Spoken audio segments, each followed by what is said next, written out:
Ahí estamos al aire. Ahora a ver el tema del PowerPoint. Creo que ya se va. Mientras se abre, aprovecho para eh, presentarles a eh, Patricia Rebollo. Ella eh, aplicó para ser mi auxiliar de cátedra en esta materia. Fue mi compañera de facultad, es licenciada en filosofía y en psicología, la que tiene doble licenciatura, también curso de didáctica universitaria. Ella me va a ayudar principalmente con el tema de la corrección de tareas, a ver si le da para que suba material al aula, cuando ya esté su resolución el acceso al aula, se va a encargar también de la administración del aula. Eh, También cuando es necesario, se va a comunicar con ustedes y de ser necesario también, si es que hace falta, también va a desarrollar clases. De hecho, vamos a dejarle algunos ítems para que ella desarrolle. Pero hoy va a estar para ver cómo son la dinámica de las clases, esas cosas. Entonces, no sé si querés saludarle al grupo, Patricia. Sí, gracias Ismael por la presentación. Qué gusto, qué placer compartir con ustedes. Hola Rocío, Gabriel, Jorge y Cristian. Mm. Espero ayudarles en lo que pueda. Buenas noches y bienvenida a este hermoso grupo. Gracias Rocío, ya me está gustando este grupo apenas iniciando. Este es un grupo multidisciplinario, Pati. Hay de todo.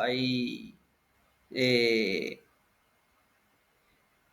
hay abogados, hay de todo hay acá en este grupo. Un grupo multidisciplinario, por eso que es bastante interesante.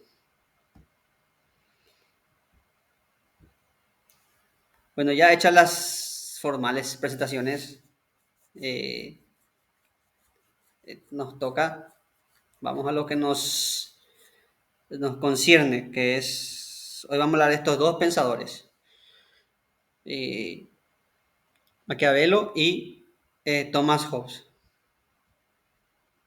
No se conectó Mauricio que me preguntó por Maquiavelo. Pero bueno, él es médico, así que ves, Pati, tenemos abogados, médicos, de todo tenemos. Entonces, bueno, pero igual queda Me, grabada la me clase encanta. para.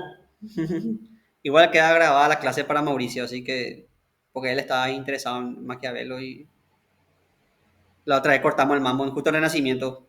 Cortamos el mambo, justo cuando llamamos Maquiavelo, corté yo. Se quedó con las ganas. Se vamos a hablar de Maquiavelo y Thomas Hobbes, dos pensadores que son de diferentes contextos, pero que pasaron por circunstancias similares y tienen mucho en común. Ahí viene alguien más, viene Juan Carlos. Bienvenido, Juan Carlos. Están Muchas Maquiavelo. gracias, profesor. Muy buenas noches. Buenas noches, compañeros. Como le dije, Maquiavelo y Thomas Hobbes son filósofos que vienen en contextos distintos, en países distintos, sociedades distintas, pero que tienen muchas cosas en común y sobre todo tienen un bagaje histórico en común, como vamos a ver. El primero que vamos a hablar es de Maquiavelo. Maquiavelo, 1469-1527, es un político florentino que pertenece a esa nobleza, obviamente en esa época. Para trascender tenías que ser de cuna, si no, no. Por eso todos los intelectuales de esta época eran. Nosotros ya vimos la vez pasada que los pensadores de esta época eran todos hijos de banqueros, hijos de nobles, hijos de. eh, Vimos eso. Eh, y Maquiavelo fue nombrado, tuvo un cargo diplomático en la Segunda República. Y esa condición diplomática le permitió observar las distintas cortes y regiones del país y observar cómo era lo que nosotros ahora conocemos como la realpolitik, la real política. Entonces él empíricamente aprendió cómo es la política real, o sea, él directamente se metió en el barro, ahí aprendió cómo es la política real. Y también aprendió las estrategias, obviamente, de los políticos. Y esto le permitió, con su conocimiento de historia, porque Maquiavelo era de formación histórica, de hecho él era más... está la discusión de si era más diplomático historiador o más historiador que diplomático, pero en realidad eran ambas cosas. Eh, por eso elaboró su... Pero Maquiavelo cae en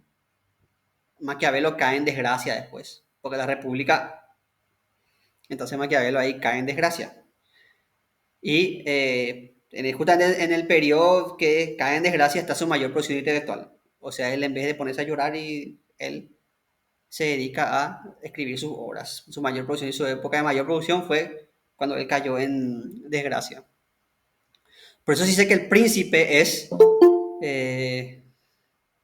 ahí viene Jorge. Por eso sé que El Príncipe, aparte de ser un texto político, eso es una forma de chuparle la media a los Borgias para que pueda volver otra vez a tener un cambio importante. Pero como Maquiavelo era peligroso como político, le dejaron nomás ahí. Una de las principales, si no la principal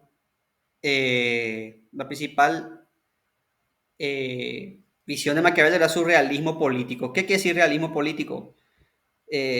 Con Maquiavelo se inaugura la política moderna. Esto dicen pensadores como Gramsci, por ejemplo. Maquiavelo primero conseguía el Estado moderno y la política moderna, dice Antonio Gramsci. Antonio Gramsci, ¿no? Sí. Yeah. ¿Por qué dice eso Gramsci y otros pensadores? No solo Gramsci, yo le cito nomás Gramsci porque es el más famoso de lo que afirma esto, ¿verdad? Pero muchos pensadores están de acuerdo. ¿Por qué?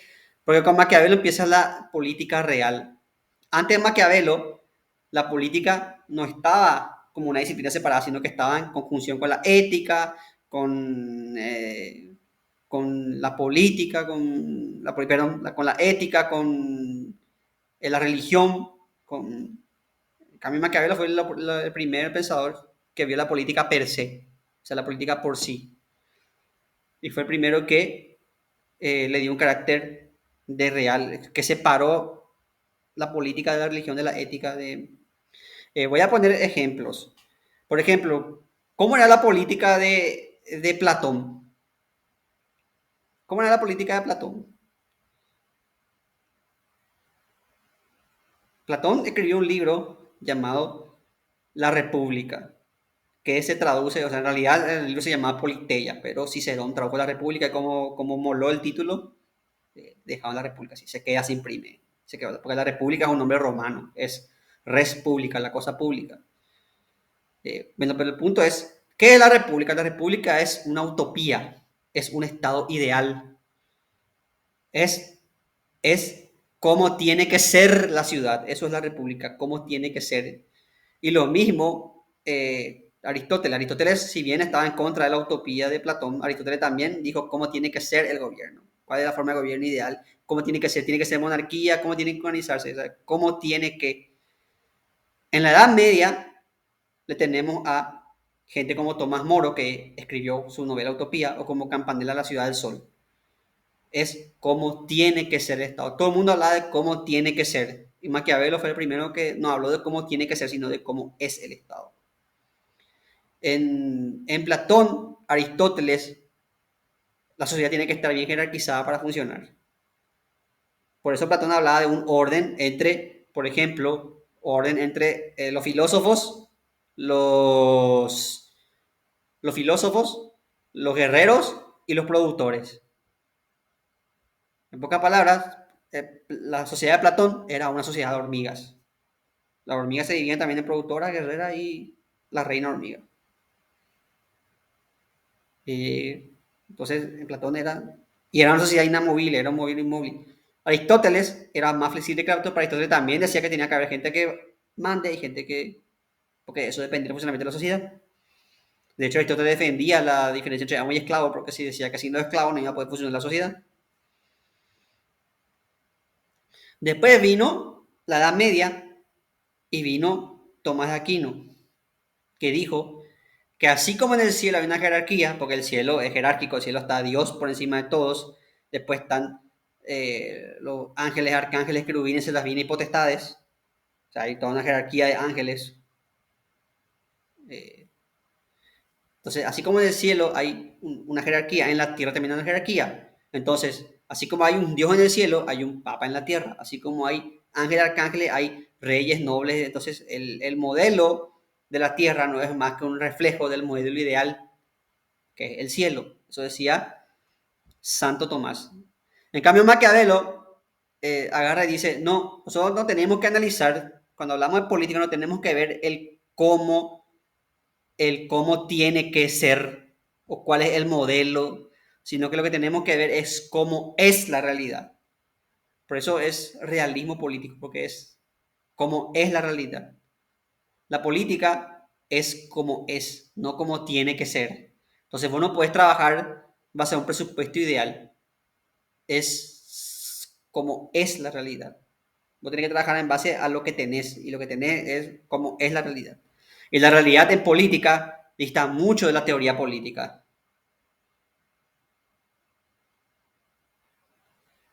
Yo estoy seguro que muchos de ustedes conocen de ideas políticas, muchos de ustedes conocen, no sé, lo que es socialismo, lo que es liberalismo, lo que es...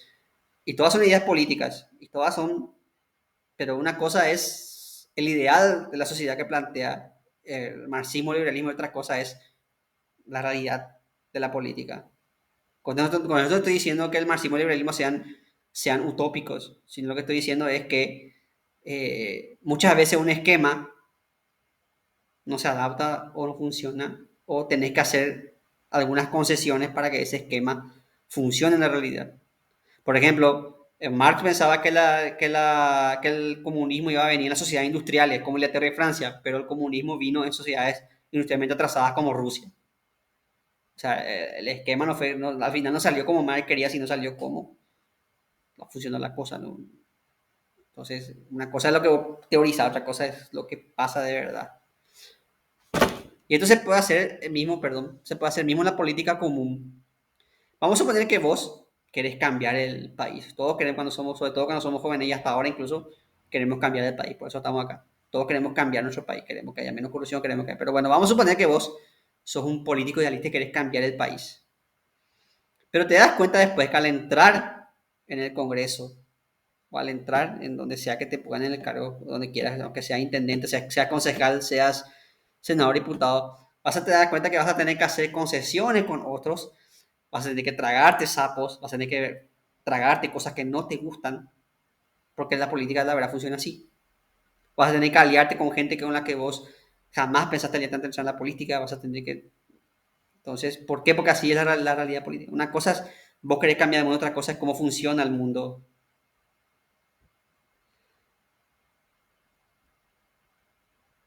Por ejemplo, si vos querés hacer un país mejor y te unís, por ejemplo, al Partido Colorado porque pensás que el ideal republicano es y sos republicano y sos demócrata y agrarista, no sea lo que sea, eso que los colorados definen como agrarismo, ¿verdad?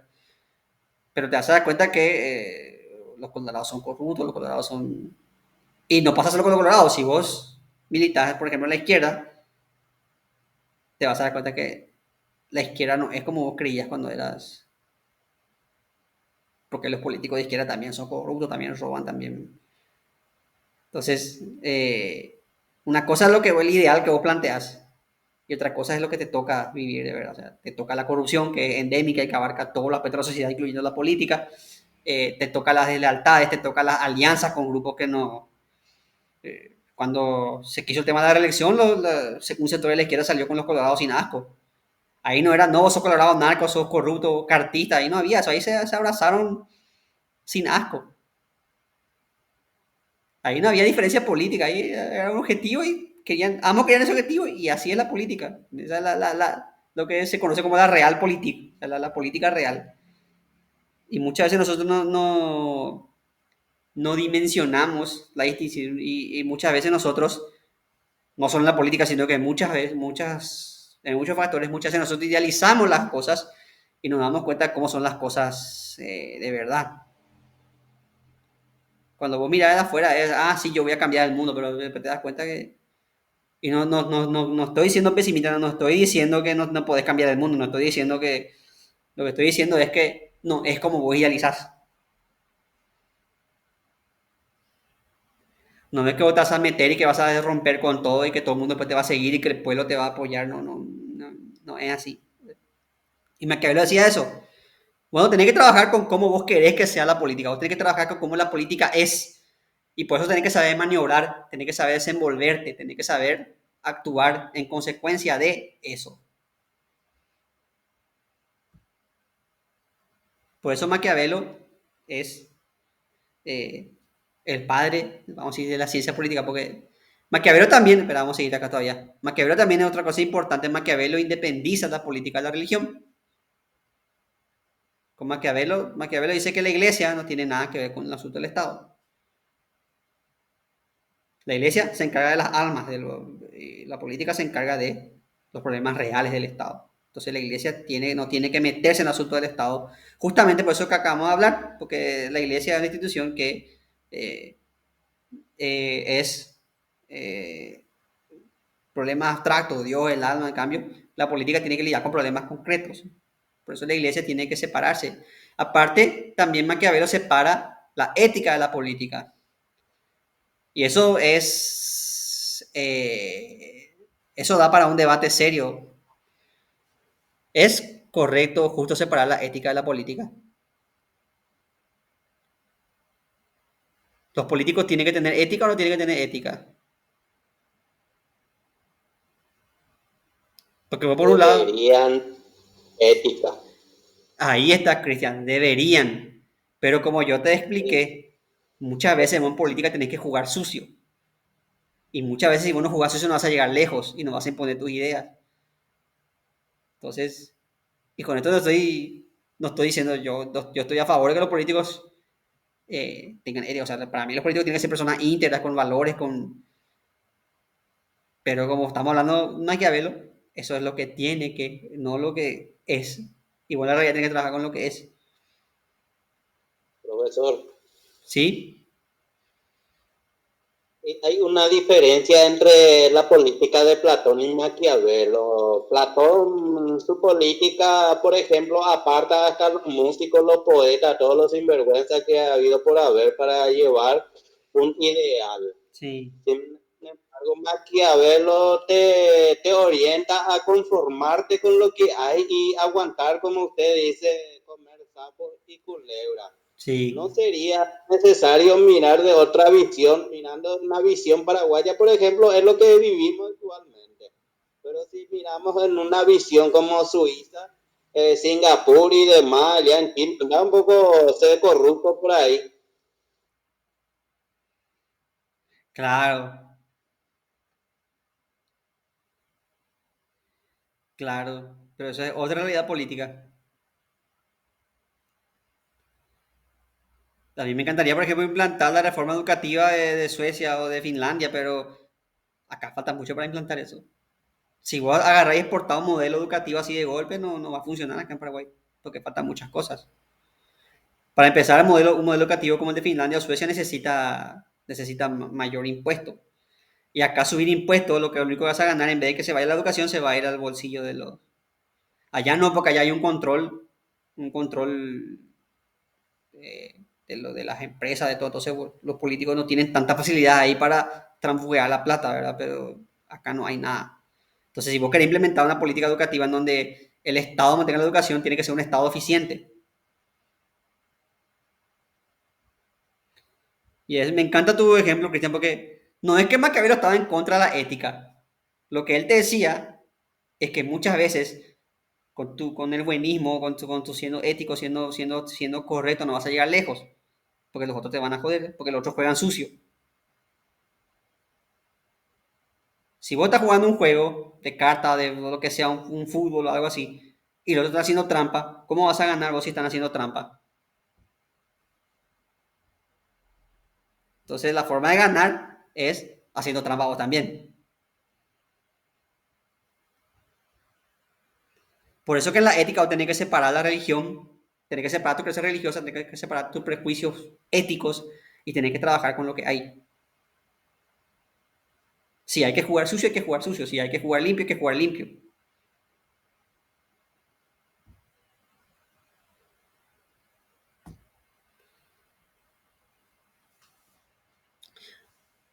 Acá también hay que tener el contexto histórico. Maquiavelo vivió en el periodo de formación de los estados nacionales.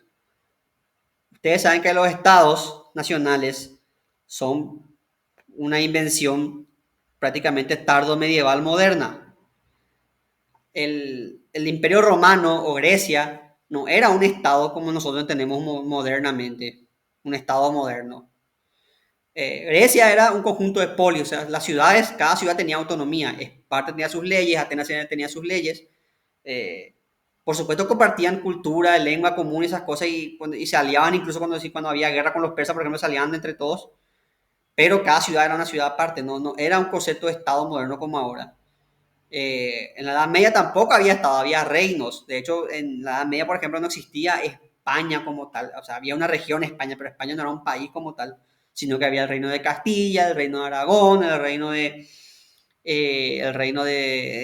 Valencia. Entonces eran un conjunto de reinos. Pero ya en la parte tardo medieval empezaron a formarse los estados nacionales. Y los primeros fueron Inglaterra, España y Francia, que fueron los primeros que consolidaron. ¿Cuáles son las características del Estado moderno? Tiene varias características. Primero, el territorio común, o sea, territorio bien delimitado. Se unifica el tema de impositivo, o sea, una sola moneda, se establece la imagen de nacional, pero sobre todo el Estado tiene lo que decía Max Weber, que es el monopolio de la fuerza. Entonces un Estado es un territorio con leyes determinadas, con una organización jurídica determinada, con el monopolio de la fuerza y que tiene un sistema impositivo unificado. Entonces ahí surgen los estados modernos. Uno de los primeros estados, como les dije, fue Francia. Y ahí entra el tema de que la iglesia es un estorbo para los estados nacionales. El Papa le legitima al rey, pero el Papa de la iglesia también es un estorbo, porque la iglesia es un estado en sí misma. Acuérdense que la iglesia, la separación entre religión y política no estaba de moda en esta época. Maquiavelo fue el primero en hablar de eso. Y por eso Maquiavelo es el primer autor que figura en el famoso Index. Index es la colección de libros prohibidos de la iglesia. Y el primer libro que se agregó al Index fue justamente El Príncipe de Nicolás Maquiavelo. Porque le quitaba el negocio a los curas, porque él separa el Estado de la iglesia. Fue uno de los primeros. Después, ¿sí? Sí, te escucho. Una consulta, profe. Sí. ¿Se puede decir que Maquiavelo introdujo la secularización Sí, o no? sí. Por lo menos ideológicamente, porque la secularización ya se vio venir con Enrique VIII y con Felipe el Hermoso, que ya hablamos de ellos dos, pero podemos hablar otra vez para ilustrarle. Felipe el Hermoso le mandó matar a todos los templarios porque les debía plata. Como ustedes saben, los templarios inventaban la banca. ¿Por qué? Porque los peregrinos iban a Jerusalén y no podían llevar toda su bolsa de oro. Entonces, ¿qué hacían los templarios? Dejaban que los peregrinos depositen en su templo. Ellos le daban un papel con un sello que le decía tanta plata vale por tanto. Y los peregrinos iban a Jerusalén y ahí presentaban el papel y les daban el oro ahí en Jerusalén. Entonces no tenían que llevar plata por el camino. Era como la tarjeta de crédito de Itaú. Y actualmente diría que es sí. Y entonces eso le hizo pagarse mucha plata y Felipe el Hermoso para sus guerras contra Inglaterra les pidió plata. Pero ¿qué pasa? Que después ya le debía, no tenía cómo pagarles. Entonces para no pagarles, les declara herejes y les mata. A los templarios. Sí, un viernes 13, por eso viernes 13 es día de mala suerte y no hay que casarse ni embarcarse. Yeta. Hasta ahora viernes 13 de mala suerte. ¿Rocío? El martes 13, No. Viernes. Marte es la tradición romana porque Marte es consagrado al dios de la guerra y el 13 era número de mala suerte ya desde antes. Entonces hay dos días, martes 13 y viernes 13. Martes 13 viene de herencia romana y viernes 13 es de los templarios, que fueron masacrados un viernes 13. También ya hablamos de Lutero, que habló de que la salvación viene del individuo, esas cosas, pero Lutero no quería la separación de la iglesia y del Estado, pero su teoría propició a eso. Y también hablamos de Enrique VIII que se quería casar con, por eso es importante esa unidad de renacimiento, por eso fue importante la clase. Enrique VIII quería casarse con Ana Bolena, pero estaba casado ya con Catalina de Aragón, entonces le pide al obispo de Inglaterra, Tomás Moro, que le consiga el divorcio. Y Tomás Moro le dice, no, su majestad, lo que Dios une nada puede separar. Y lo que hace Enrique VIII es le corta la cabeza, le pone una pica, se autoproclama papa de Inglaterra, por eso se funda la iglesia anglicana, que hasta ahora existe, donde el rey de Inglaterra es el papa, y se casa con Ana Bolena. Por su autoridad como papa, él se divorcia y se casa. Después, como Ana Bolena... Profe, Tomás Moro fue filósofo o sacerdote, algo así. Fue filósofo, escribió el libro Utopía.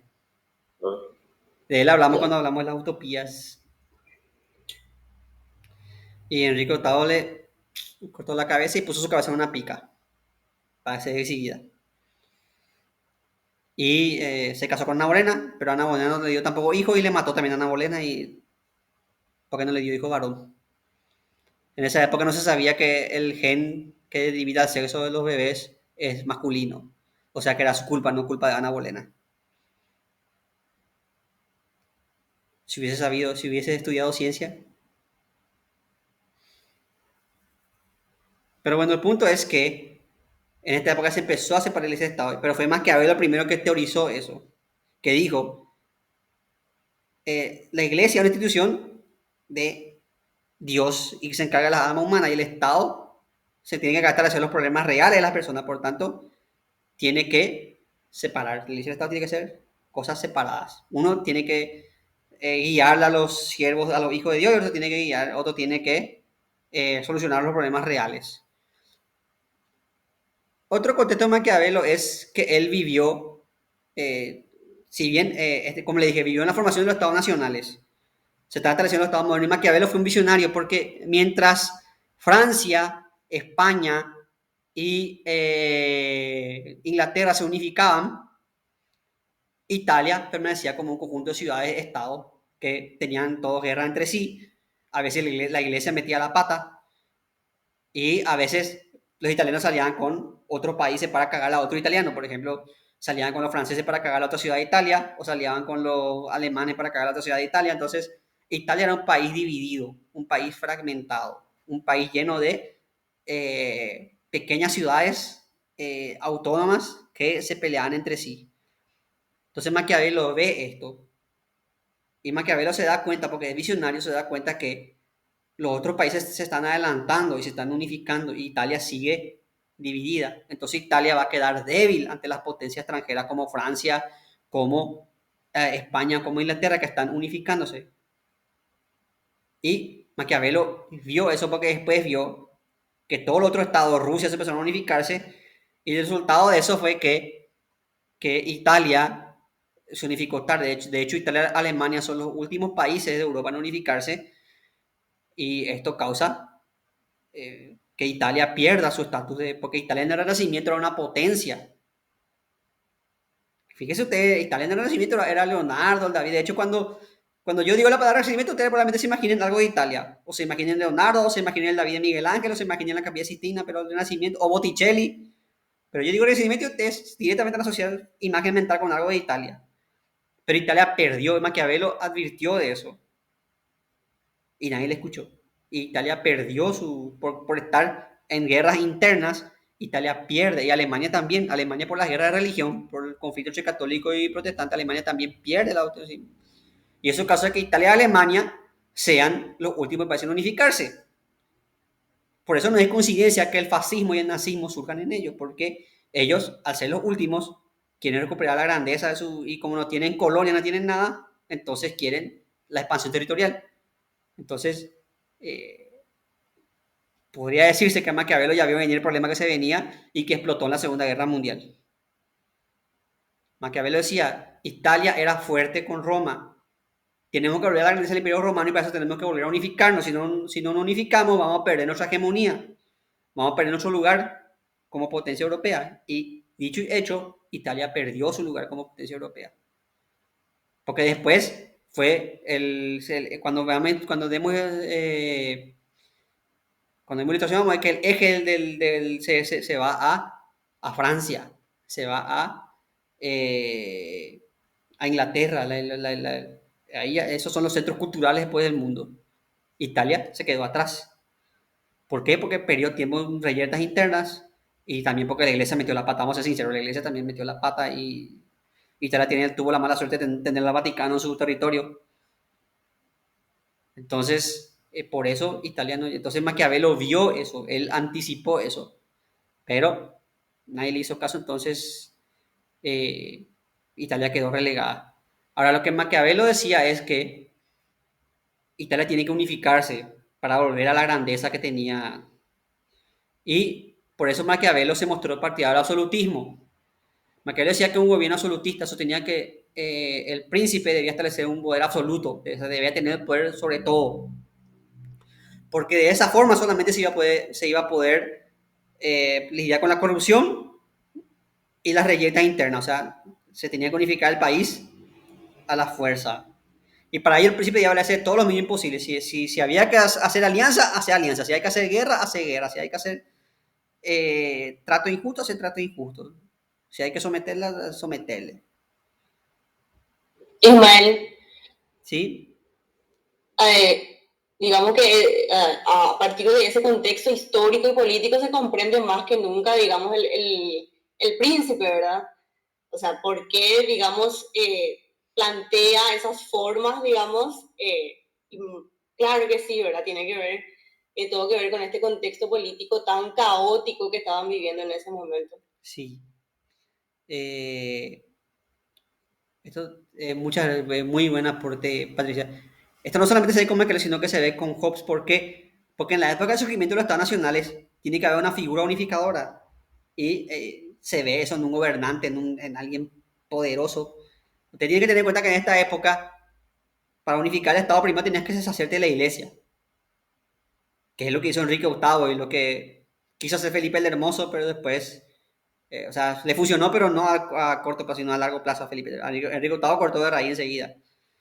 Entonces primero tienes que hacerte de la iglesia y tienes que unificarla a todo tu pueblo. Y para eso necesitaba una figura fuerte. Por eso vamos Maquiavelo y vamos a ver Hobbes. Eran partidarios del absolutismo. De hecho, autores como Bobbio, por ejemplo, dice que Maquiavelo en realidad era republicano. O sea, Maquiavelo era partidario de la república como la romana. Pero, como él era realista, hablamos bien de su realismo político, él vio que lo viable para unificar Italia en este contexto era un gobierno absolutista. Entonces, por eso se hizo el partidario del absolutismo. O sea, porque él, a pesar de que era republicano, él vio necesidad de que se unifique Italia bajo una figura fuerte. Esa es la tesis. Algunos autores, como Bobbio, sostienen eso, que Maquiavelo era republicano, pero que vio que la necesidad de unificar el país necesitaba un gobierno fuerte y él vio esa respuesta en el absolutismo, una figura de un rey que combata la corrupción, que combata y que unifique el Estado. Y creo que parte de eso del fracaso de la República Florentina, lo que le determinó a decir que ahora República no. A lo mejor después vamos a ver eso, pero ahora no, ahora tiene que haber mano dura.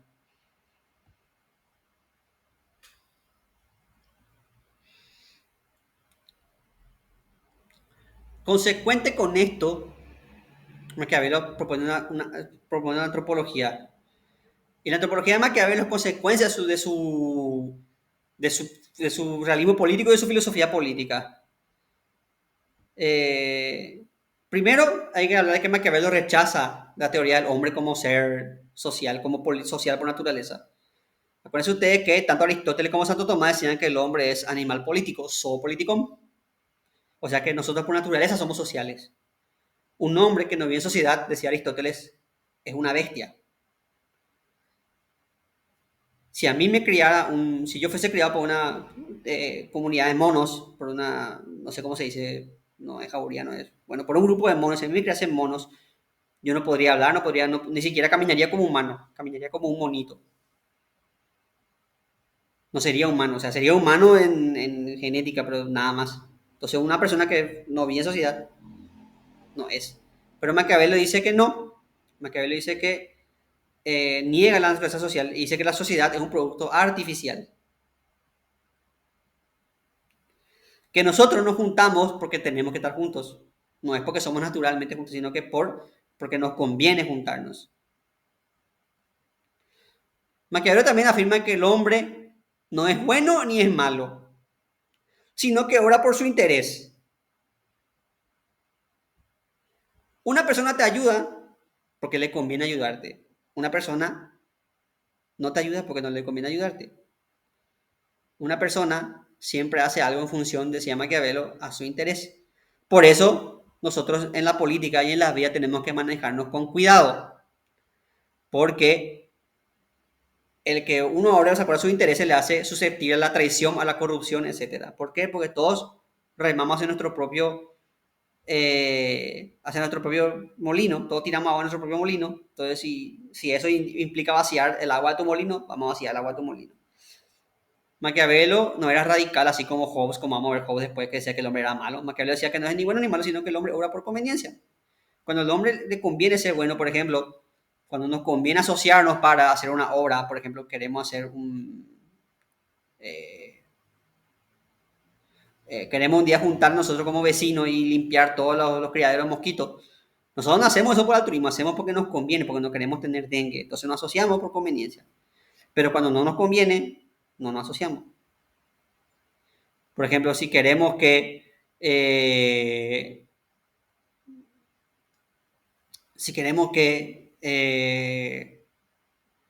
se quite un negocio de una bodega del barrio, porque no sé, porque hay mucha polución sonora, y yo soy el dueño de la bodega, obviamente yo no me voy a asociar con usted porque a mí no me conviene que se quite la bodega, porque yo gano plata con la bodega, o con la discoteca o lo que sea. Entonces, cuando nos conviene, nosotros nos asociamos, y cuando no nos conviene, hacemos todo lo posible para hacer lo que nos conviene. Por tanto, eso no quiere decir que seamos malos, sino que quiere decir que actuamos por nuestra conveniencia.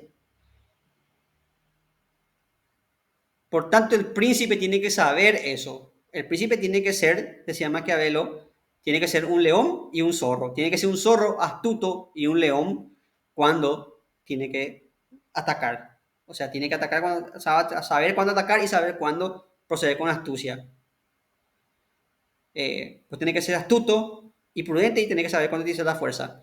Esto es importante en Maquiavelo, porque Maquiavelo no estaba a favor de la violencia así irracional. O sea, Maquiavelo no era así de, sí, el rey tiene que matar. No, el rey tiene que saber cuándo usar la violencia, porque si no, el pueblo se revela.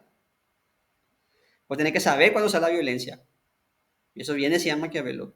Si vos usas mal la violencia, se te va a venir el pueblo en contra, porque va a ser injusto.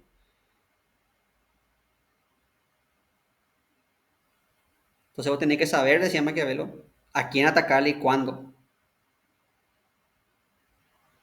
El príncipe tiene que ser astuto, tiene que saber desenvolverse en la vida. Y tiene que tener las cualidades de un león y un zorro, la astucia del zorro y la fuerza del león. Porque si vos solamente sos un león, vas a atacar imprudentemente y te vas a equivocar y vas a ganarte enemigos al pedo o le vas a poner al pueblo en tu contra. Y si solamente sos zorro, no vas a tener la fuerza para tratar. Tiene que ser un zorro. El príncipe tiene que ser un zorro y un león. Finalmente tenemos el tema de la fortuna y la virtud de Maquiavelo.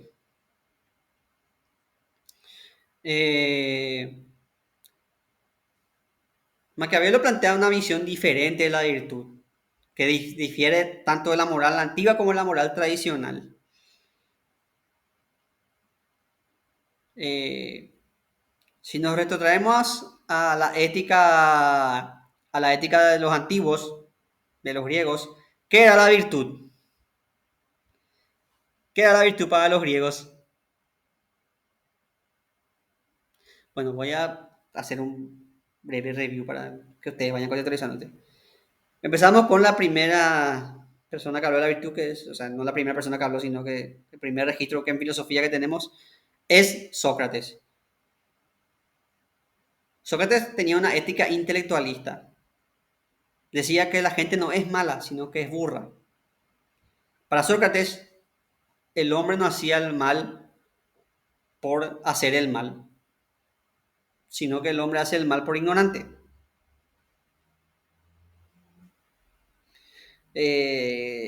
Voy a poner un ejemplo básico.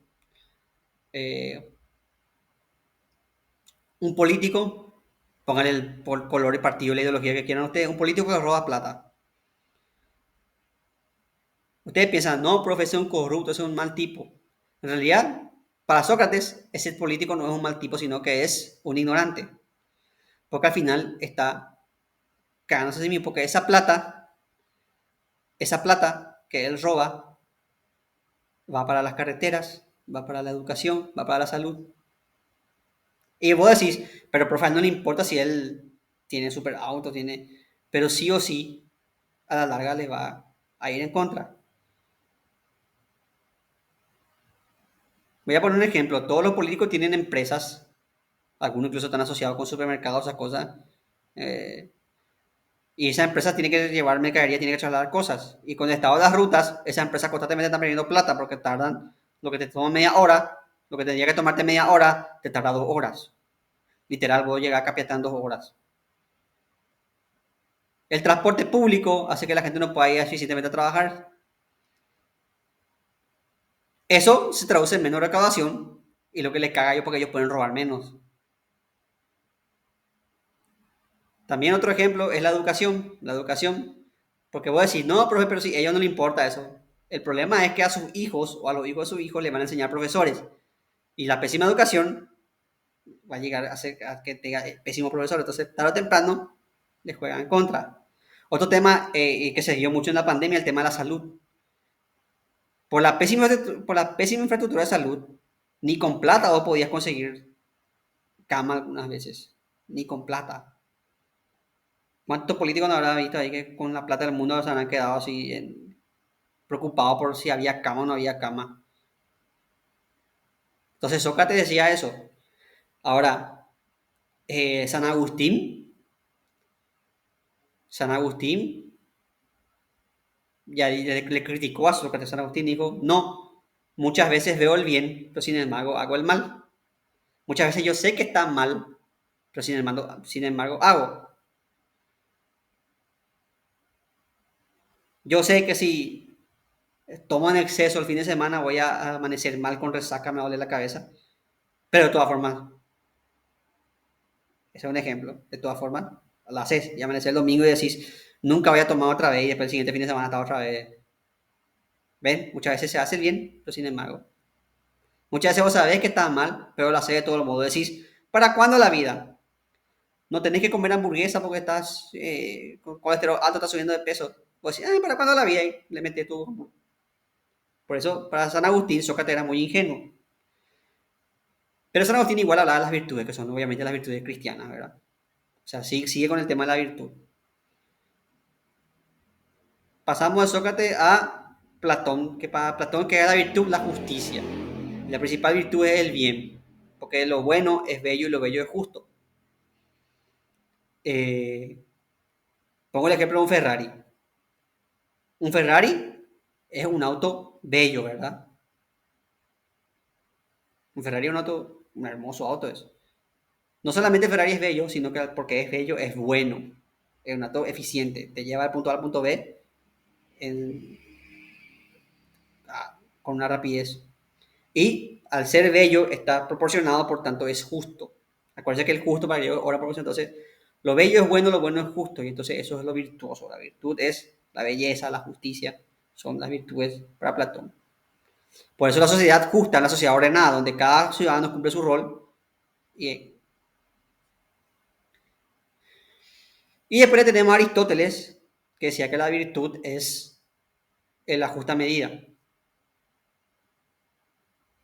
Por ejemplo, el valor es una virtud porque está entre la cobardía y la temeridad.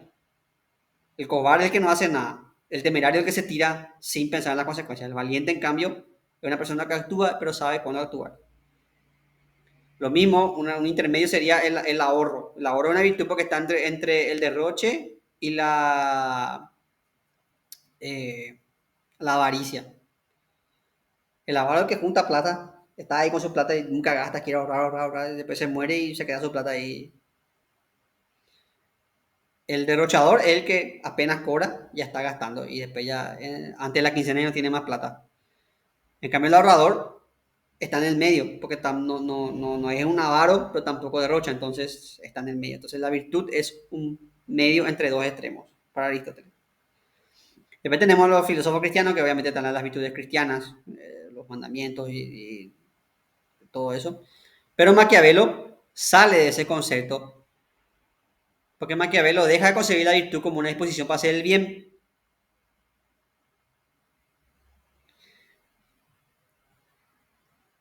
Para Maquiavelo, la virtud no es el hacer bien, sino que es la capacidad para sortear los embates de la fortuna.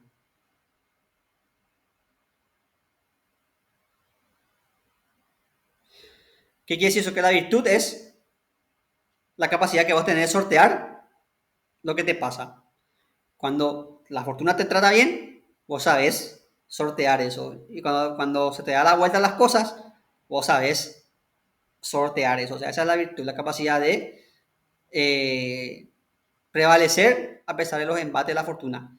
No confiándote cuando vos estás bien, pero tampoco rindiéndote cuando estás mal. Para Maquiavelo, esa es la virtud. Y es una virtud entendida de modo los romanos, especialmente autores como Tito Livio, que Maquiavelo hizo un libro sobre el discurso de Tito Livio. Y lo importante de Maquiavelo es que esta virtud es capacidad de esforzarte, requiere inteligencia, requiere esfuerzo, requiere que vos te impongas a tus adversarios, requiere trabajo, porque imponerte las circunstancias requiere eso. Y esta virtud se aplica tanto al campesino como al soldado romano, obviamente, el que sabe sobreponerse a la fortuna. Vos siempre tenés que sacar ventaja incluso de las cosas malas que te pasan. Esa es la virtud para Maquiavelo. Cuando te pasa algo malo, vos tomás eso y usás eso malo que te pasó como una fortaleza. Yo, por ejemplo, cuando vino la pandemia, usé ese concepto maquiavélico y dije, me voy a quedar acá a llorar y a quedarme ahí, o voy a hacer algo aprovechando este encierro, y terminé mi tesis de maestría. De hecho, ya estaba mi tesis, tenía 150 páginas, pero la agrandé al doble, a 300 y pico de páginas. Entonces usé ese concepto de virtud, que también tiene mucha influencia en los estoicos, porque los estoicos decían que vos no tenés que quejarte de las cosas que no puedes controlar y tenés que trabajar con las cosas que vos podés controlar. Ese es un precepto del estoicismo, y que acuérdense que el estoicismo influenció mucho en los romanos, y que Maquiavelo, como historiador, fue muy influenciado por los romanos.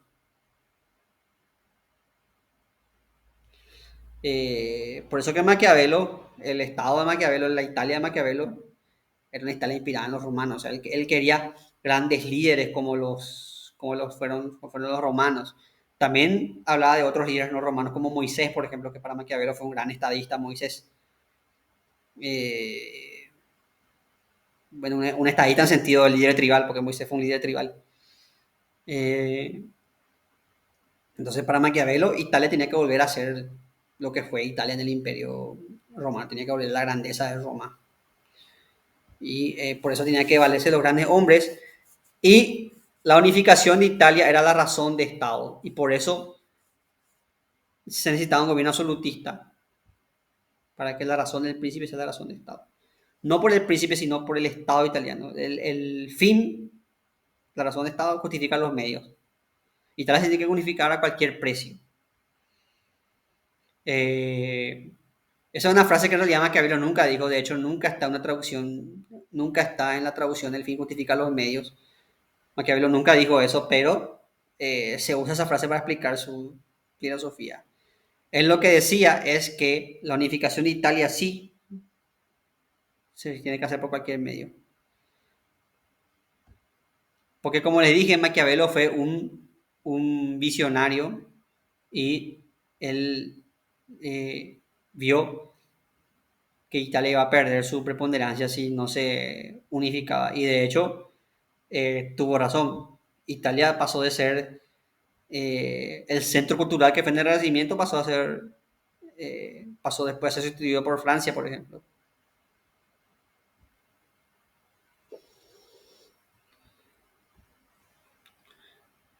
Bueno, hasta acá Maquiavelo. ¿Alguna consulta, alguna pregunta para pasar a Hobbes después? ¿Cuál es la diferencia de lo que acaba de decir Maquiavelo? ¿El fin justifica los medios o todos los medios justifican un fin? Es la misma cosa. Ahora hay dos posturas al respecto. Está la postura de Maquiavelo, el fin justifica los medios, que en realidad nunca dijo eso, pero eh, se puede interpretar así su filosofía. Y está la postura de Kant, que dice que los fines éticos requieren medios éticos. Kant decía que el fin no puede justificar los medios, que si vos querés hacer, si vos tenés un fin ético, tenés que hacer mediante un medio ético.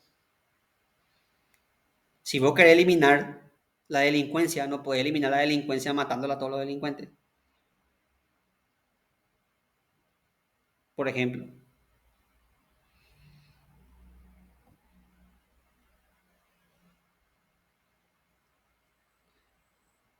Siempre a Maquiavelo se le interpreta mal. De hecho, está hay un término que es maquiavélico. Un término peyorativo, así, que es maquiavélico con la persona máquina. Pero en realidad, no es que Maquiavelo era malo, así entre comillas, para explicar, estoy explicando burlamente, sino que Maquiavelo lo que hacía es aplicar a la situación real. Maquiavelo no es que estaba en contra, sino que Maquiavelo decía que en política, vos siendo bueno no vas a llegar lejos.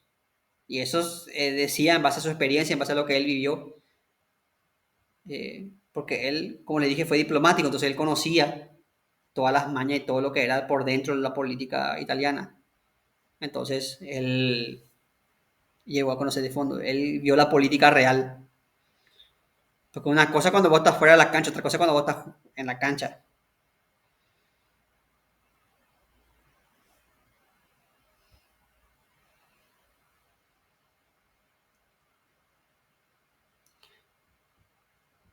¿Alguna otra pregunta? ¿Alguien que quiera acotar algo?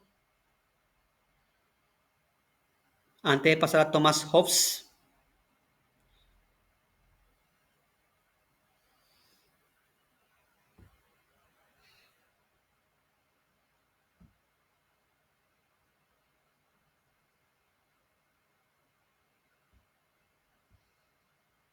Para mí está claro hasta ahora, profesor.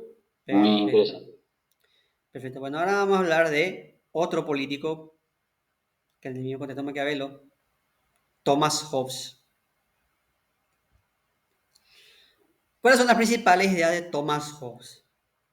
Thomas Hobbes rechaza la idea tradicional de que el hombre sea social por naturaleza. O sea, Thomas Hobbes rechaza la idea aristotélica y tomista, igual que Maquiavelo. Thomas Hobbes rechaza la idea de que el hombre es social por naturaleza. Rechaza la idea del zoon político.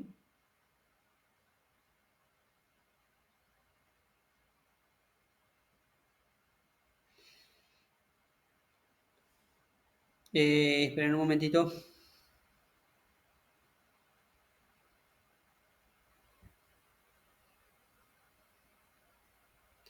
Y con Thomas Hobbes surge, esperen un ratito, con Thomas Hobbes surge algo que es la teoría del contrato social. La sociedad no es natural, sino que es un contrato entre los hombres, es un acuerdo entre los hombres.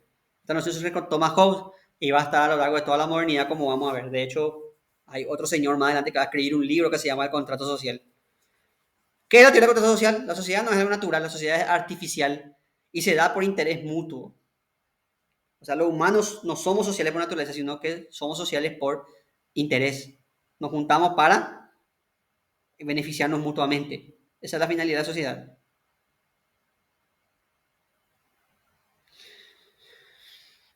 El problema es que la sociedad cada uno obra por su propio, como decía Maquiavelo también, cada uno hace su propio beneficio.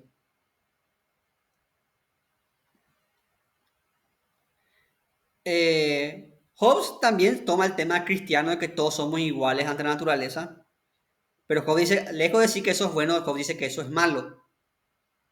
Porque como todos somos iguales, todo el mundo tiene derecho a hacer lo que quiere. Entonces, el resultado de eso es un país, un territorio sin ley. ¿Cómo sería el mundo si todos hiciéramos lo que quisiéramos?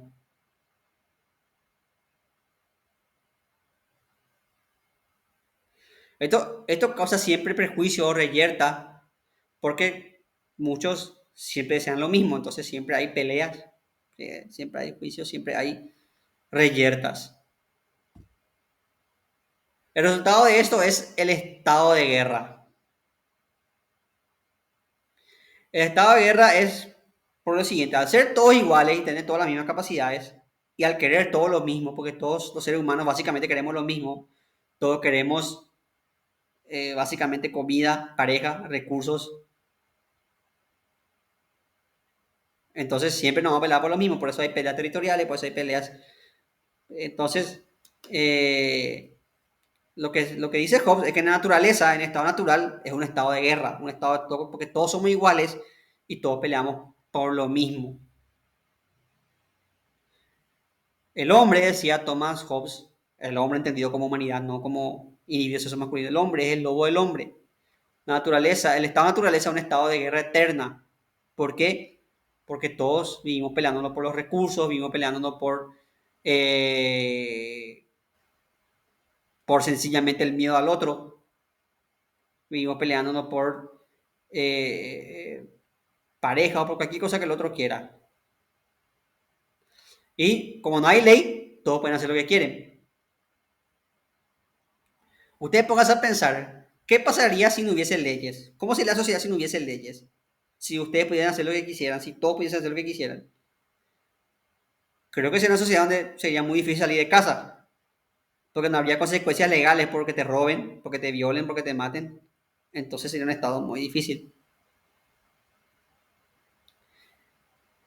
Esto se ve en películas de apocalípticas como Mad Max o Resident Evil, eso donde la sociedad colapsó, ya no hay leyes y entonces básicamente son bandas criminales las que imperan y va a regir la ley del más fuerte. El que tiene más fuerza, más capacidad va a imponerse al más débil y le va a robar su comida, le va a robar su trabajo, le va a robar todo lo que pueda robarle. Aparte, Thomas Hobbes agregaba algo interesante que es el ser humano. Suena Darwin. ¿Sí? ¿Quién habló? Suena Darwin nomás digo. Sí, darwinismo social. Thomas Hobbes decía que el ser humano siempre quiere tener control. El ser humano siempre quiere controlar todo.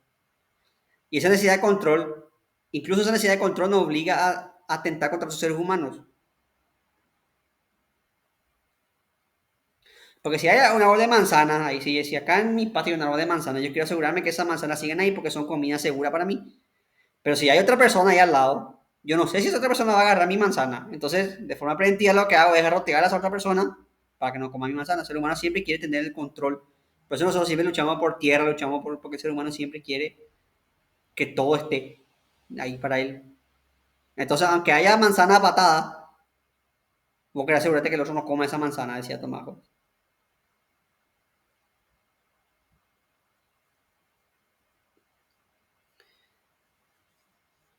Y esta es una pregunta interesante.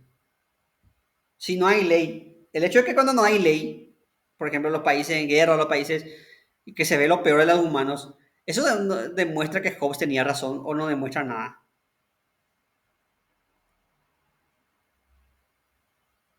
Como le dije, hay películas que demuestran que, por ejemplo, no sé, Mad Max, volviendo a citar a Mad Max, cuando la sociedad colapsa, el mundo es un caos.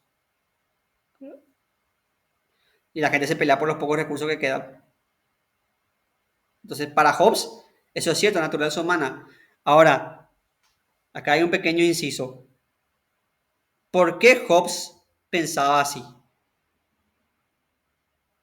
Y Hobbes pensaba así porque él lo vivió.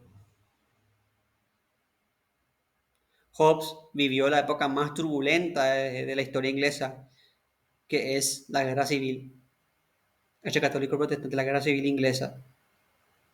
Entonces Hobbes, literalmente él creía que era una guerra contra todos porque él veía esa guerra contra todos. Él salía a su casa y veía gente matándose por cosas religiosas. Entonces él decía, obviamente si vos salís de tu casa y ves matanzas todos los días, obviamente vas a pensar que el hombre es el lobo del hombre.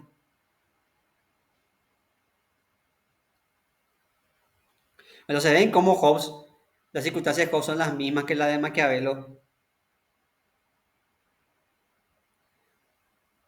Entonces, ¿cómo terminamos esta guerra de todos contra todos? Y para eso tiene que haber un contrato social, donde cada uno se compromete con los demás y es un contrato donde todos nos sometemos a un gobernante. Porque decía Hobbes, es mejor la tiranía de uno a la tiranía de todos. Básicamente lo que te dice Hobbes es, tiene que venir alguien que ponga orden. Y ahí Hobbes plantea la figura del Leviatán. Leviatán basado en un monstruo bíblico, acá está la representación. Como ustedes pueden ver en el dibujo, tiene la espada que es símbolo de la fuerza y tiene el cetro que es el símbolo del poder. Básicamente lo que decía Hobbes es que tiene que haber una figura, un Leviatán, una figura poderosa, un dios entre los hombres que ponga orden y cuya voluntad sea absoluta. Porque si su voluntad no es absoluta, lo que va a volver a pasar es de vuelta la guerra de todos contra todos.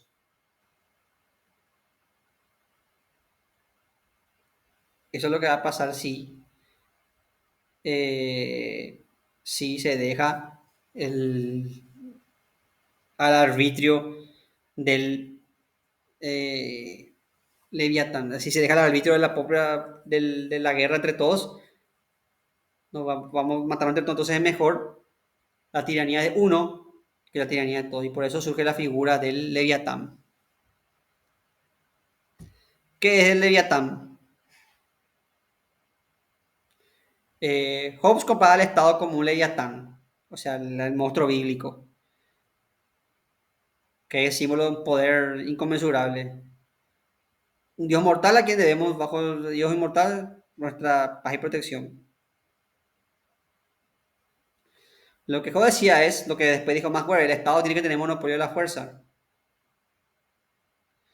Hobbes decía que los pactos que no se hacen por la fuerza no son más que palabras. ¿Cómo vas a asegurar que tu parte no cumpla? No sé, voy a poner un ejemplo, la guerra nuclear. Si vos tenés bombas atómicas, ¿cómo le haces al otro que se desarme? Que quite sus bombas atómicas. ¿Por qué la Guerra Fría se mantuvo fría? Porque las dos potencias tenían miedo a aniquilarse mutuamente con bomba atómica. ¿A usted le parece que si un mano tenía la bomba y el otro no te parece? ¿Ustedes creen que no iban a usar?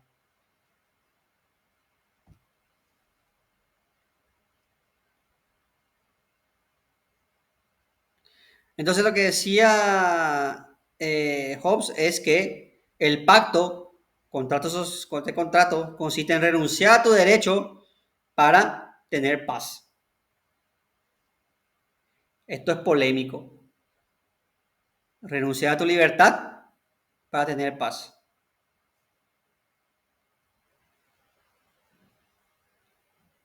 Y eso da que reflexionar. ¿Vale la pena renunciar a tu libertad para tener paz? Yo sé que la mayoría de ustedes va a decir que no, pero no es tan fácil responder a eso. ¿Qué piensan ustedes? ¿Vale la pena renunciar a tu libertad para tener paz? O, dando la vuelta a la pregunta, ¿se puede tener libertad sin paz?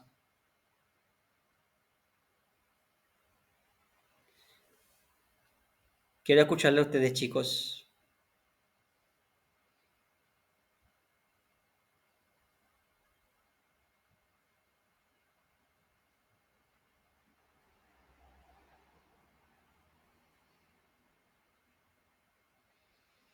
No se podría entender esto, profesor, porque de algún modo si te restringen en algo, Sí. no sería paz, porque no podés hacer lo que estás llamado a hacer, lo que quieras hacer, porque estás siempre pendiente de la voluntad del otro. Pero acaso mi libertad no termina cuando comienza tu libertad. ¿No es así? Es que autonomía pura. O sea, si vos estás bajo la voluntad de otro, no estás ejerciendo tu libertad y obviamente, Sí. como entiendo, no. Es como venderte de tu propia paz. Es como lo de la mafia italiana que te vendían la supuesta seguridad para que no te pase nada. Y ahí está el No tema. le pagás y ellos vienen y te hacen. ¿Por qué prosperó la mafia italiana? Justamente por eso. porque ofrecía seguridad en un ambiente inestable. Vos tenías miedo a la otra pandilla, entonces te aliabas con esta pandilla para que te proteja.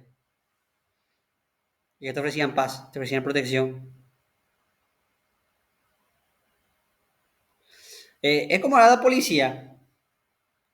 Eh, Vamos a suponer que haya un presidente, que el siguiente presidente haga una ley de mano dura y empiece a implementar cosas como, no sé, toque de queda, aumento de la posibilidad que cada rato se pidan registro, que cada rato...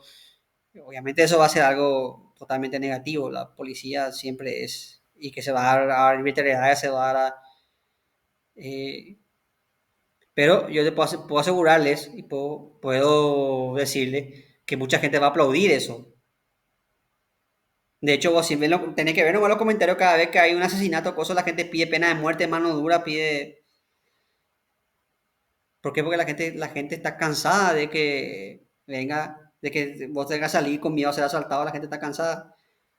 Entonces mucha gente, va a haber mucha gente y es entendible, aunque yo no, pero sí le entiendo a la gente que piensa así, no, no comparto, pero entiendo.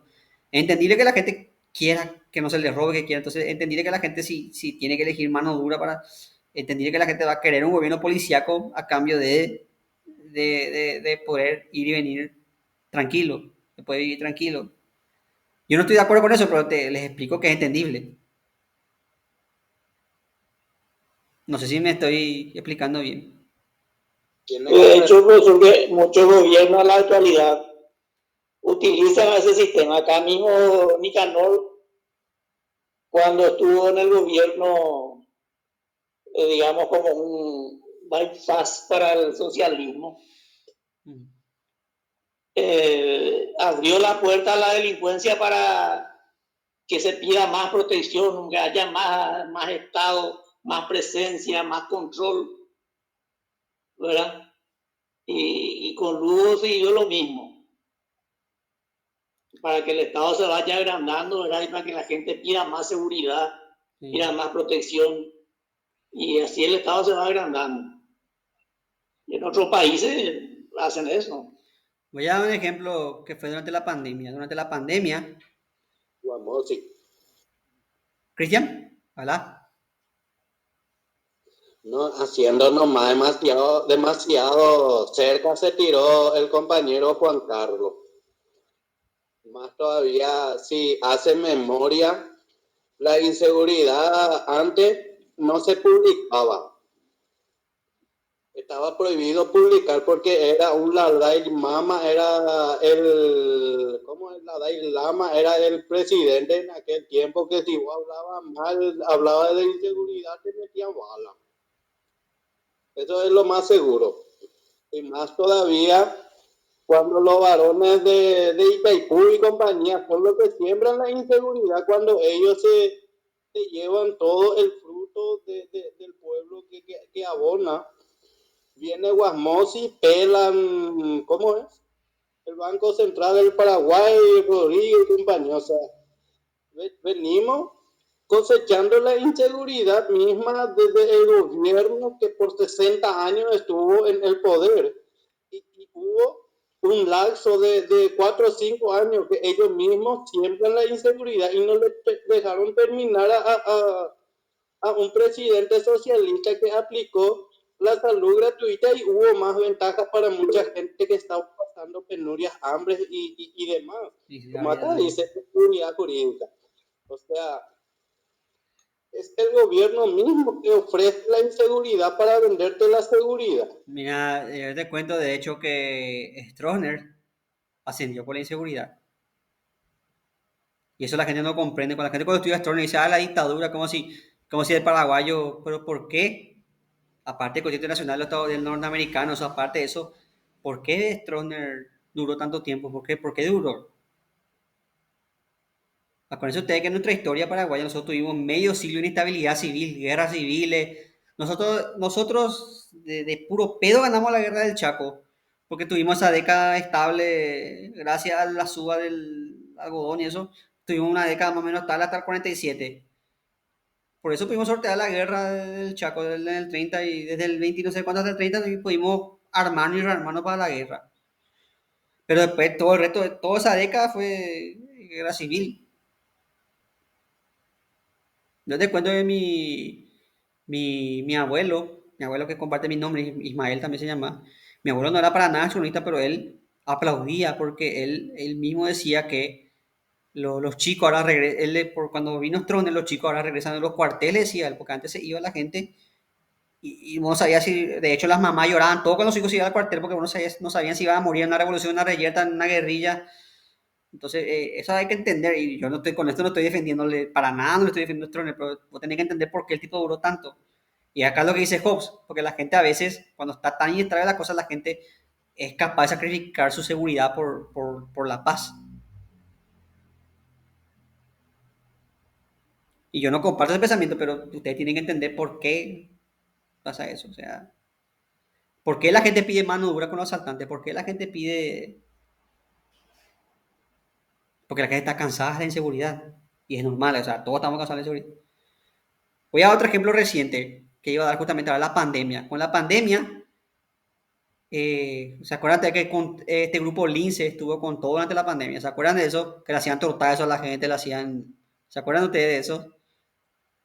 Y ustedes vieron que en las redes la gente aplaudía eso. ¿Por qué? Porque durante la pandemia aumentó la inseguridad. Acá en la zona, en mi zona, hubo un montón de asaltos durante la pandemia. Porque la gente ya no tenía, mucha gente perdió trabajo, mucha gente no se hubo inseguridad. Entonces la gente quería orden y por eso la gente aplaudía eso que los linces le hacían hacer payasitos, eso a los pobres tipos que estaban fuera del horario del toque de queda y eso. Y la gente aplaudía el toque de queda, la gente aplaudía... Y yo no estoy de acuerdo con eso, porque al final la represión no soluciona nada, no soluciona los problemas endémicos, no soluciona, como dijo Cristian, el tema de que se vacía toda la plata y después soluciona con policía, con garrote.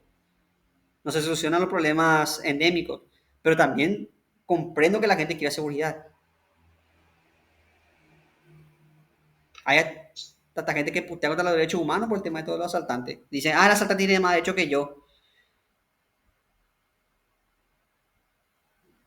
Y como digo, ustedes no tienen que estar de acuerdo con la gente, pero tienen que entender que la gente pide seguridad, que la gente quiere estabilidad, que la gente quiere salir de su casa y llegar tranquilo a su casa.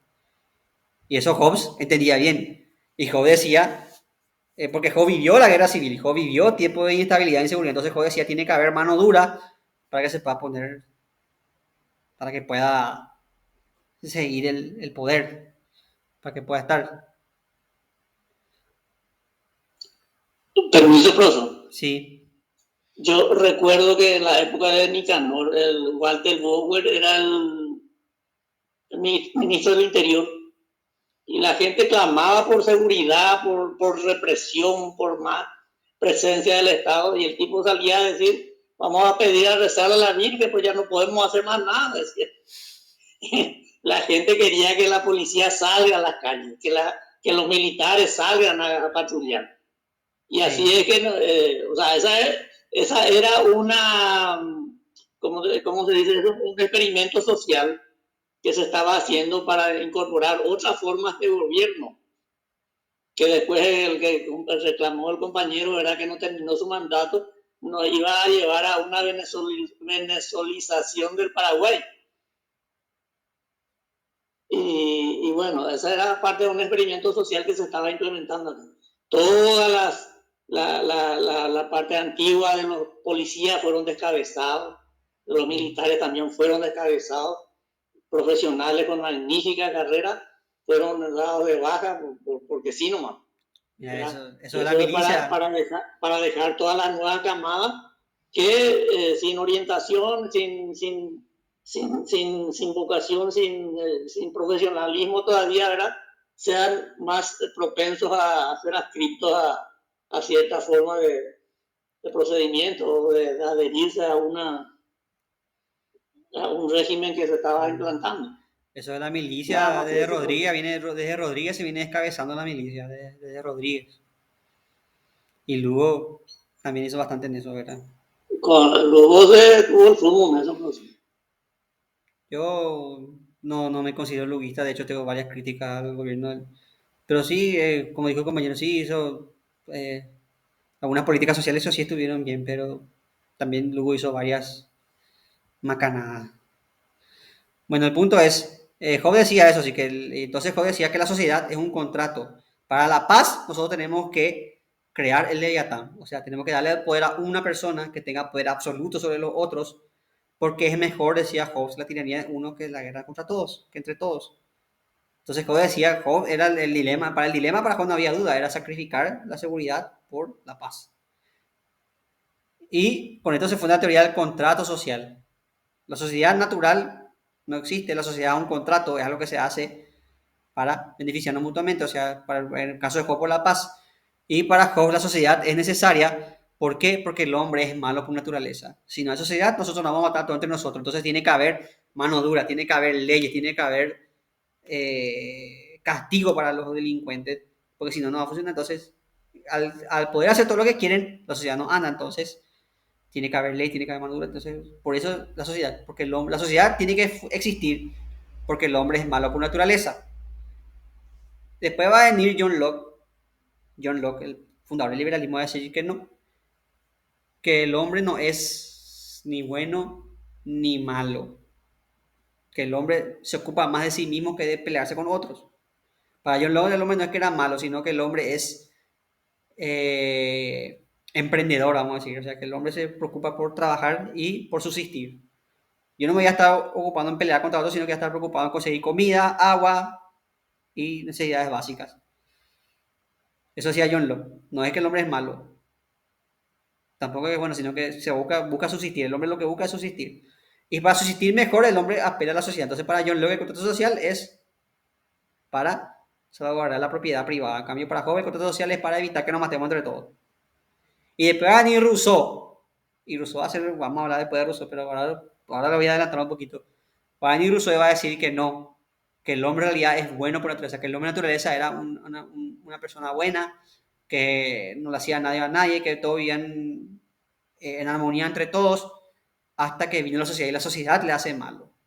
Y Rousseau le critica a Hobbes. Rousseau dice, Hobbes critica, pero lo que Hobbes no ve la causa, Hobbes ve el efecto. La guerra es producto de la sociedad, no es producto de la naturaleza. Porque la naturaleza, decía Rousseau, todos somos buenos, todos somos... Para Rousseau la naturaleza todos eran como los hippies, todos eran así, vivían en armonía, hasta que la sociedad atacó. Entonces Rousseau dice que la sociedad es el mal y que la naturaleza es el bien, eso decía Rousseau. Pero para Thomas Hobbes es lo contrario, la naturaleza es mala, la naturaleza es la guerra, y por eso tiene que haber orden, tiene que venir la sociedad a poner orden. Y, como le dije, la finalidad es conseguir la paz. La paz se logra, tiene que ser tanto interior como exterior. ¿Por qué? Interior, porque como le dije, estamos en guerra entre todos y tenemos que lograr la armonía entre todos. Y tenemos que poner a todos la misma ley, a todos la misma, y tenemos que castigar a los desobedientes. Pero también nosotros tenemos amenazas externas. Y la amenaza externa requiere organización, requiere armamento. Entonces tenemos que estar preparados para una amenaza externa. Entonces por eso necesitamos juntarnos de todo y para eso sirve el Leviatán. Acá ustedes pueden ver que Hobbes piensa igual que Maquiavelo. Hay que consolidar un estado fuerte para defender tanto la amenaza interna como las externas. Para evitar la guerra interna que en el caso de Italia no se diezmó, pero en el caso de Inglaterra sí se diezmó. Inglaterra tuvo suerte de salir pronto de esa guerra civil que Hobbes vio y se unificó y los protestantes ganaron, vamos a decir, y por eso Inglaterra pudo imponerse y pudo desarrollarse y pudo unificarse como Estado-nación tras la Revolución Gloriosa de 1600. No es que yo digo que sea, sino que así se le llama Revolución Gloriosa. Entonces, pero Italia no. Entonces, por eso Hobbes decía que tiene que haber un contrato social.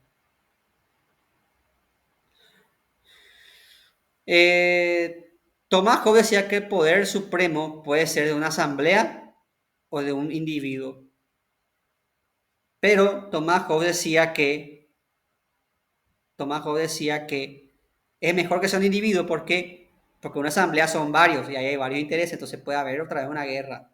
Entonces es mejor que sea un individuo que una asamblea. Pero también puede ser una asamblea, puede ser un montón de gente que se ponga de acuerdo y gobierne. Pero lo ideal es que sea un individuo, el poder tiene que ser absoluto. Y Thomas Hobbes era partidario del poder absoluto, o sea, no había nada que le pueda discutir al al rey, al Leviatán. Uno puede oponerte al Leviatán. El poder del Estado tiene que ser supremo, tiene que ser un supremo poder político, tiene que ser ilimitado. O sea, el Estado no tiene que tener límites éticos, ni límites religiosos, ni límites sociales, nada. El Estado no tiene que tener límites. La voluntad del Estado tiene que ser absoluta. El poder del Estado tiene que ser absoluto. ¿Por qué? Porque si hay un contrapoder del Estado, va a haber guerra otra vez. Vamos a volver al estado de guerra otra vez. Si yo, por ejemplo, digo, no, los ciudadanos tienen que limitar el poder del rey, los ciudadanos van a empezar a hablar entre sí, entonces el poder del rey tiene que ser absoluto. El poder del rey tiene que ser absoluto. El poder del Estado, la razón del Estado tiene que ser la razón. No tiene que haber nada que esté por encima del Estado. Y como les dije, el Estado tiene que tener monopolio de la fuerza, porque si el Estado no tiene monopolio de la fuerza, el Estado va a colapsar, porque para Hobbes, los hombres eran como criaturas que no podían cuidarse por sí solos, eran como esos nenes, hermanos que siempre se pelean, y la mamá tiene que venir a grotearle para que no se peleen.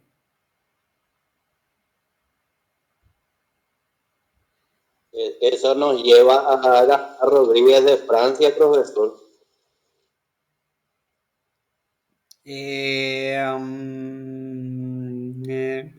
Francia se basó más en el modelo jacobino que en Thomas Hobbes. En Francia era más partidario de Robespierre, te iba a decir, que Hobbes. Pero sí, finalmente el Robespierre derivó en un poder absoluto. Para salvar la revolución, decía Robespierre, yo voy a tomar el mando. Y lo mismo Francia. Pero tenés que tener en cuenta que hay diferencia porque Francia, el gobierno de Francia fue un gobierno de carácter popular y no digo en el sentido de izquierda. No estoy hablando como esa gente que me interpreta a Francia con la izquierda, sino que para Francia, para hacerse dictador, mandó un congreso de 1000 diputados. Es más, que así, a Francia le nombraron 1000 diputados. A San Martín, ¿quién le nombró? A Bolívar, ¿quién le nombró?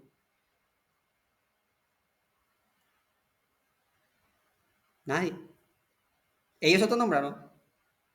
¿Quién le nombró jefe a Bolívar? ¿Quién le nombró jefe a San Martín? ¿Quién le nombró jefe a Artigas? En cambio, Francia sí, Francia juntó, maniobró bien el tipo, juntó 1000 diputados y se estableció. eh, y después maniobró y se hizo dictador perpetuo, era primero temporal, después perpetuo, era. Y se puede discutir el carácter de la dictadura de Francia, pero lo que sí es cierto es que el gobierno de Francia tenía más representación que el gobierno de Artigas o el de Bolívar o el de... porque Francia tenía... De hecho, creo que solamente en México y había ese tipo de... Pero o sea, son dictaduras, al final son gobiernos absolutos, pero son distintos, son de carácter distinto. Uno tiene la influencia republicana de la Revolución Francesa y Hobbes es de carácter absoluto del gobierno inglés, del absolutismo inglés. Como ustedes pueden ver por el esquema de Hobbes y de Maquiavelo, ven que el absolutismo estaba de moda en esta época, era la filosofía de la época. ¿Por qué? Vuelvo a repetir, estamos en el contexto de la formación de los estados nacionales. Acuérdense ustedes que había amenazas internas y había amenazas externas. Está el tema de la influencia de la iglesia, está el tema de que un estado tiene que unificar, y acuérdense que las poblaciones son diferentes. Por ejemplo, en Italia, los florentinos no eran lo mismo que los venecianos, no eran lo mismo que los... Entonces, eran un montón de... Cada población con signos secretos que todo tenía que ser unificado. Entonces, para eso, la respuesta que dieron estos pensadores es la mano dura. En Inglaterra está incluso el problema de religión, católico versus protestante. Entonces tenía que haber alguien que ponga fin a eso, a esa guerra, que por cierto Thomas Hobbes vivió. Entonces, el surgimiento de los estados-nación modernos vio en el absolutismo primera la respuesta. Después recién van a venir, cuando se pacificó la cosa, cuando ya unificamos todo a cañonazo, ahí va a venir el tema de la división de poderes, de la república, no, ahora no. Y en esa época estaba, como dije, era el pensamiento de moda del absolutismo. Hobbes es un filósofo que ustedes podían decir que ya es atrasado, pero que ya no tiene más vigencia, pero plantea cuestiones interesantes. La primera es la que yo ya le había planteado, hasta qué punto vale la pena sacrificar la seguridad por la paz. Ese es el primer punto que le había planteado. Y Otro punto es la cuestión de la moral humana, que es así. ¿Es el hombre malo por naturaleza? Si no hubiese leyes, y esta pregunta ya le hice, pero les voy a hacer otra vez a ver qué dicen ustedes. Si no hubiese leyes, ¿usted cree que la sociedad colapsaría o que podríamos todavía vivir una vida social?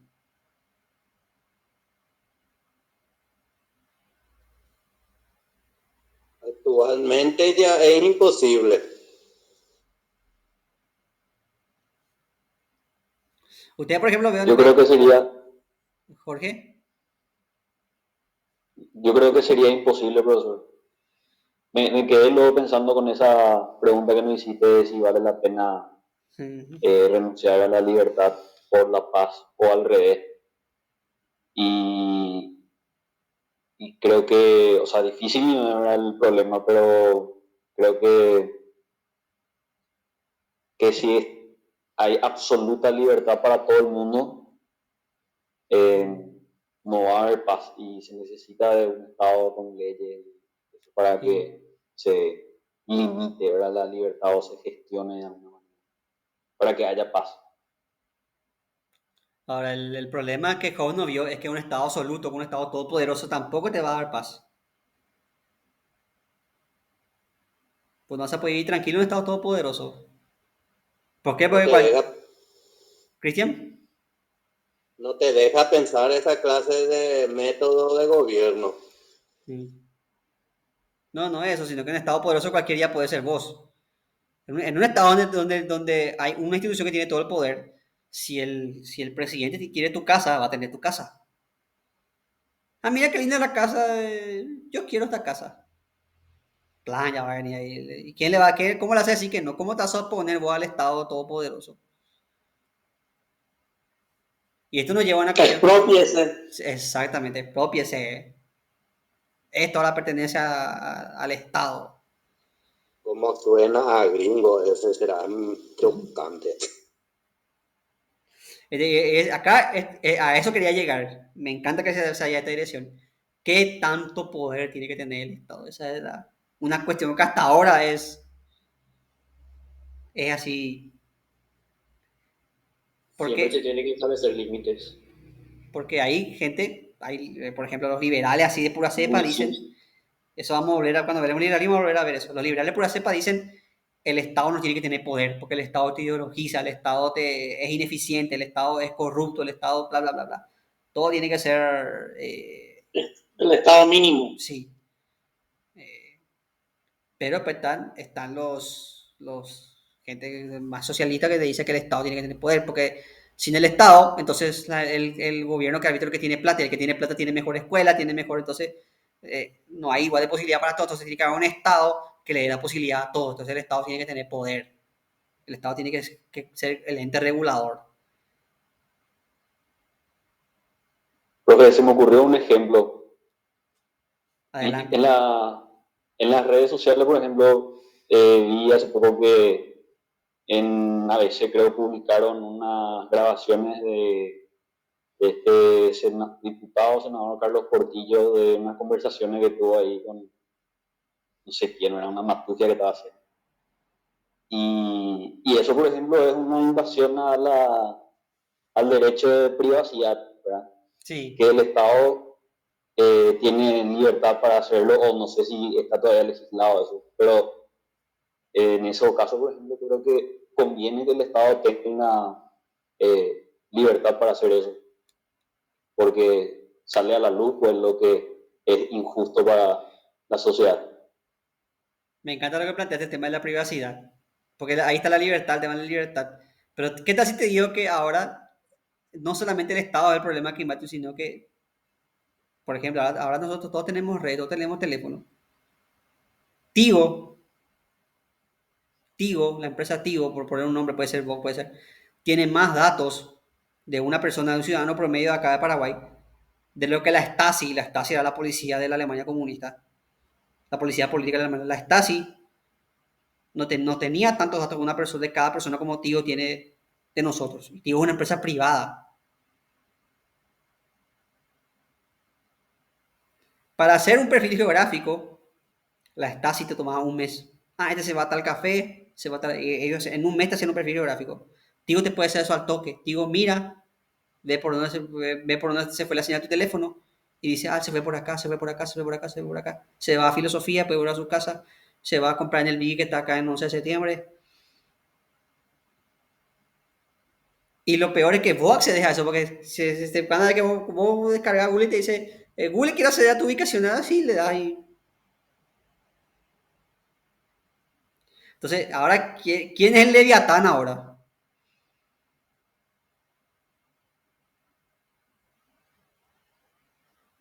Y habría que limitarle también la libertad a esas grandes corporaciones, profesor. Voy a poner otro ejemplo, Twitter. Twitter le sacó el tweet a Donald Trump porque no estaba de acuerdo con la... Pero ahí está el problema. ¿Cómo una empresa privada puedes decir qué es lo correcto y qué es lo correcto que vos tenés que opinar lo correcto y qué no?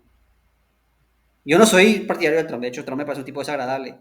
Pero a mí me da miedo que una empresa privada decida quién dice y qué es lo correcto y qué no, decir a quién cancelarle y a quién no. A mí me da miedo que una institución privada tenga ese poder. La pregunta sería, ¿quién es Leviatán en este caso, verdad? Sí. Mira, presidente de los Estados Unidos, la mayor potencia del mundo, le sacaron de Twitter. Y para mí Trump para mí es un imbécil, el tipo negacionista de cambio global y todo lo que quieras. Pero te da miedo que una empresa privada tenga ese poder de decirte qué vos decís y qué no.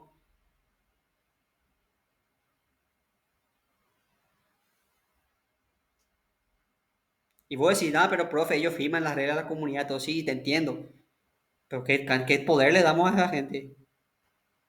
¿Vos sabés lo que es el poder de la palabra? Puede decidir quién habla y quién no. Que una empresa privada maneje el poder de la palabra. Pero el capitalismo, libre competencia puede ir a otra empresa, sí, pero Twitter es un monstruo. De hecho, ahora Facebook, WhatsApp, eso todo el mismo conglomerado, entonces opciones no tenés, ¿verdad? Entonces, vuelvo a preguntar, ¿dónde está el Leviatán?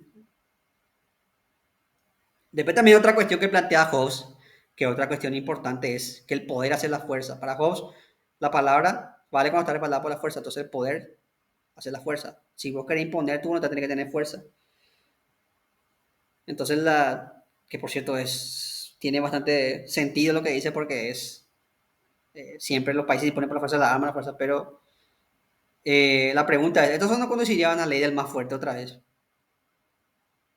A un darwinismo social, donde los estados más fuertes deciden qué hacer con los más débiles y los ciudadanos más fuertes deciden qué hacer con los más débiles. Entonces esos son los problemas que se plantean con el modelo de Thomas Hobbes. Ustedes tienen que tener en cuenta también que estamos antes de la división de poderes, estamos antes de Montesquieu, antes de John Locke, antes de entonces estamos... falta todavía para que haya división de poderes, falta todavía. Y que estamos en un contexto de la formación de los estados nacionales.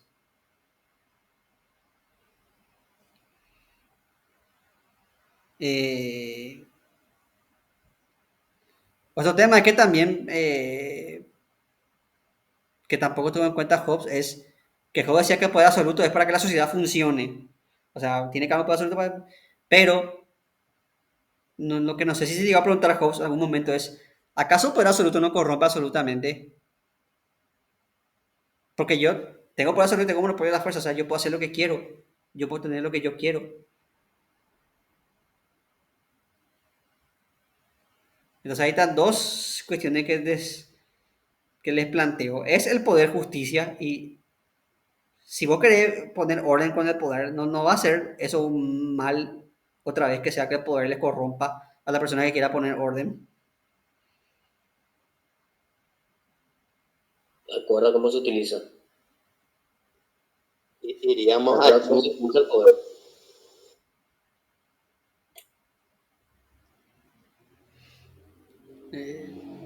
Porque para Hobbes el poder es justicia. O a imponer justicia con el poder, el que tiene el poder hacer la justicia, pero ¿es el poder justicia realmente? Porque si vamos a hacer ese planteamiento, por ejemplo, lo que hicieron los nazis fue justo.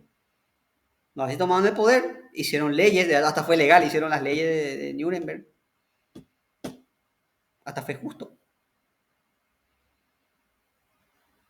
O sea, por eso ellos estaban en lo correcto, porque tenían el poder para hacerlo y lo hicieron. Ahora, aclaro también esto, breve paréntesis. No es que Joe decía que el Leviatán puede hacer cualquier cosa. Tiene poder absoluto, pero el Leviatán tiene que poner orden. Esa es parte del contrato. Tiene que poner orden el Leviatán. El Leviatán está para poner orden. Pero la pregunta es cómo haces que no se salga del guión.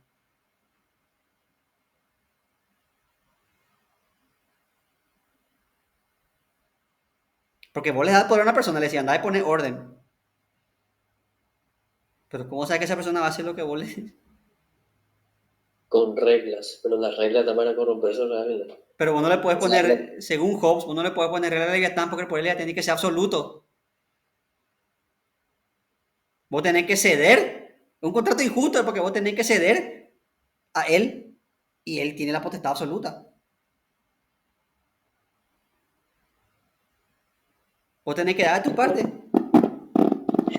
Una bacanalla, lo que decir, estoy leyendo solo, tipo, el superpoder que tiene la mamá, no se puede discutir. Me encanta tu ejemplo, Rocío. Sí, cuando mi mamá me decía limpia tu cuarto, era limpiar tu cuarto, no había ahí democracia, no había discusión. No se puede argumentar con la mamá. Ahí no hay. El Leviatán ya era la mamá. Sí. Ahí no había. Ahí guacataba. Me encanta ese ejemplo. Tu mamá tenía el poder coercitivo ahí. Y no puede haber. Rocío. No iba a decir nomás eso, yo no te le preguntaba, no, ¿por qué? Porque sí. Porque yo digo. Y no puede haber, una sociedad así no puede evolucionar porque una sociedad donde todo se rige bajo no va a haber disenso, no va a haber discusión, no va a haber, entonces, por más que vos pongas orden en la sociedad, por más que sea una sociedad donde, no sé, no haya delincuencia, no va a poder haber avance porque va a haber una única opinión, va a haber un único, el único líder, va a haber el único, entonces no va a poder haber un desarrollo así pleno, así en una sociedad totalitaria, sea derecha, izquierda, lo que sea, no va a poder haber un... Porque el poder absoluto no admite disenso. O sea, si hay un poder absoluto, si alguien tiene un poder absoluto, ya no van a venir acá los profesores de la universidad a decir, bueno, vos podés hablar de esto, no hables más.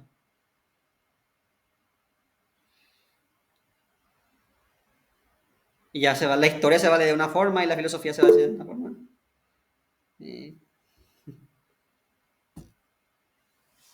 Pero también, y eso también tenía razón Hobbes, si no hay paz, no puede haber libertad, o no puedes vivir en un mundo sin paz, no puedes vivir, en eso sí hay que dar la razón a Hobbes.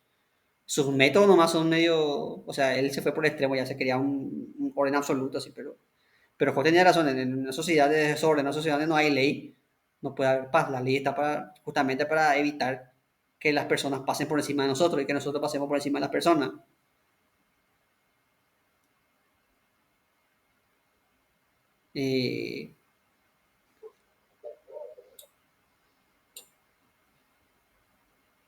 También tocamos el tema de naturaleza humana, que eso también va de mucho del lado de los psicólogos.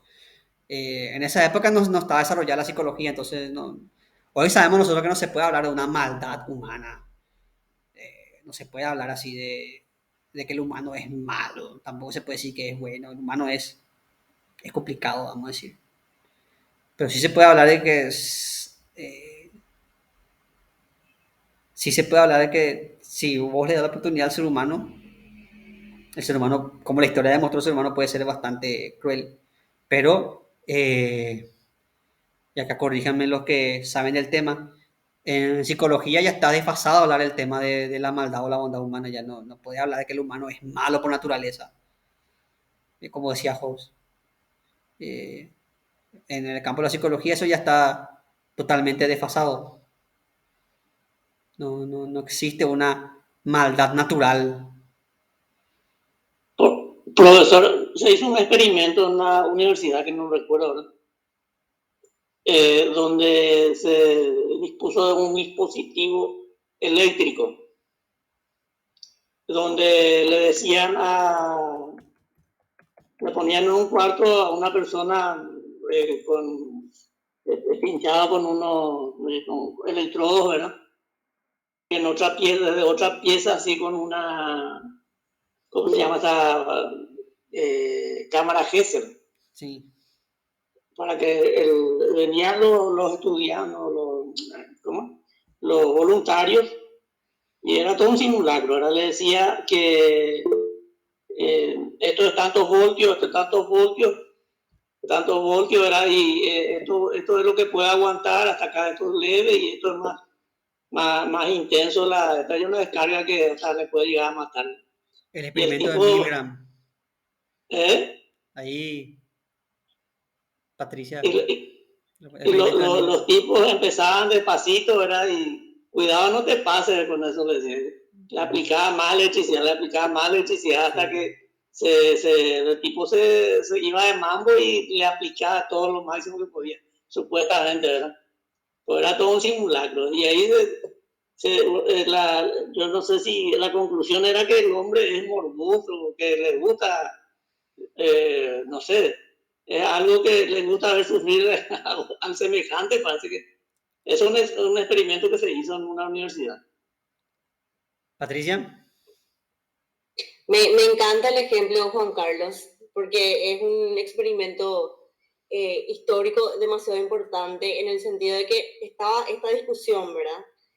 Y los resultados es que, digamos que cuando hay una figura de autoridad, sí, ahí es como que sí hacen igualmente, infringen dolor, digamos, ante una autoridad. O sea, ahí puede estar la cuestión, ¿verdad? Sí, el ser humano es bueno por naturaleza, es malo, ponerle así varias variantes.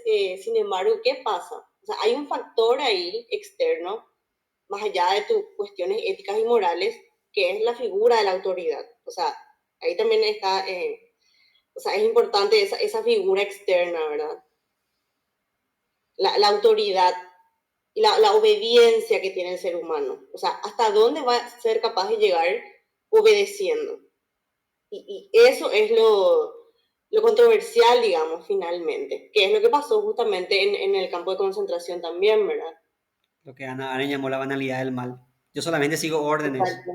El mal no es una persona que es mala, así que wow, voy a causar dolor. No, el mal es una persona que sigue órdenes.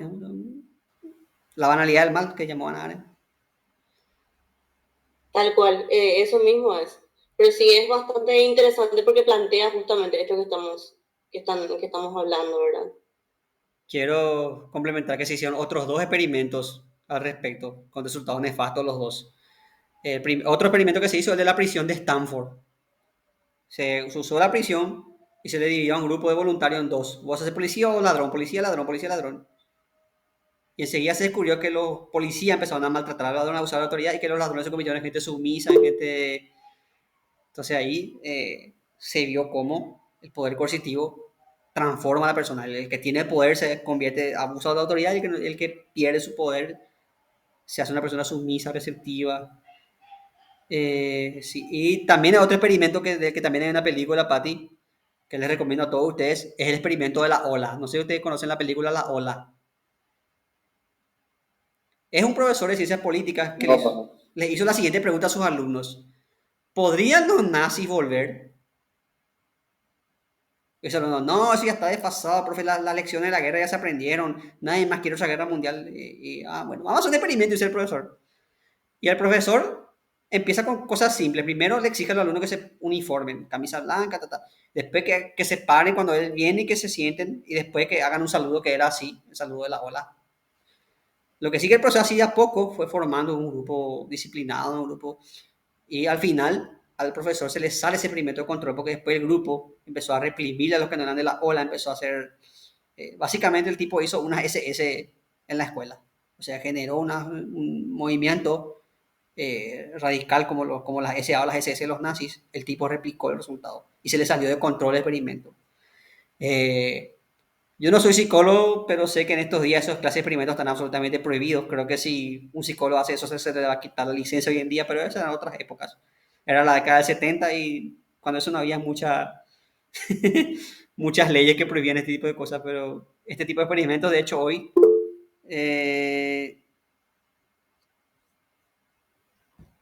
la película de la cárcel. Gracias, Pati. Y la película que yo les digo que es basada en hechos reales se llama La Ola, que pasó de verdad, que le pasó a un profesor y se descontroló su experimento. Al final, los alumnos empezaron a armar quilombo, empezaron a poner grafiti en la escuela, a reprimir a los alumnos que no eran de la ola, y así básicamente se convirtieron en unos nazis escolares. Entonces te da que pensar eso que dice Hobbes, si somos malos. O sea, evidentemente, ahora no podemos hablar de, porque en psicología no podemos decir que somos malos ni que somos buenos por naturaleza, porque somos más complejos que eso.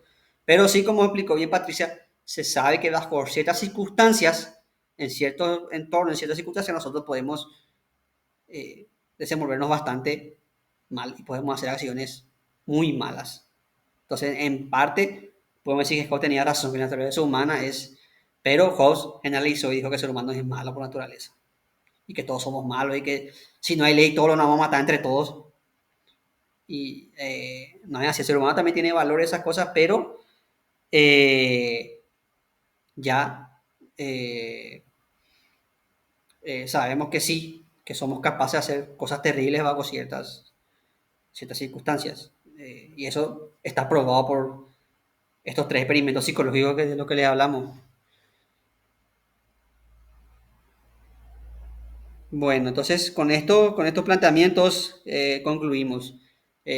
Parece que nos salimos, pero no es que nos salimos, sino que yo siempre estamos tratando siempre de ver en la actualidad de los pensamientos de los filósofos que estamos hablando, porque no sirve de nada que vos hables de Thomas Hobbes y que te quedes en lo que dijo Hobbes y lo que hizo Hobbes, sino que tenemos que tratar de meter en nuestra cancha eso y darle algo de actualidad al pensamiento de estos filósofos que parece no actual, pero ver qué permanece, qué se queda, ver, y ver el contexto histórico y político y que ustedes entiendan las ideas de la modernidad, esa es la finalidad de esta clase. La siguiente clase nos toca nuestro amigo Giordano Bruno, así que les espero. ¿Alguna pregunta antes de terminar la clase? Que nadie le pasa a Rodríguez de Francia en su gobierno porque lo hizo mejor que cualquiera. Yo también digo aguante Francia, ¿verdad?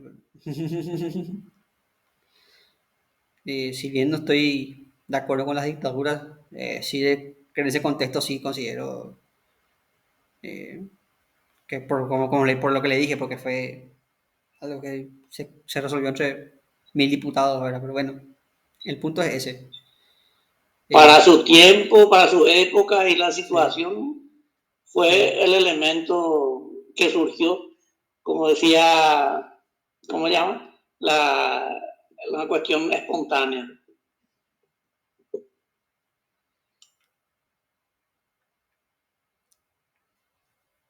Reconstruir el virreinato.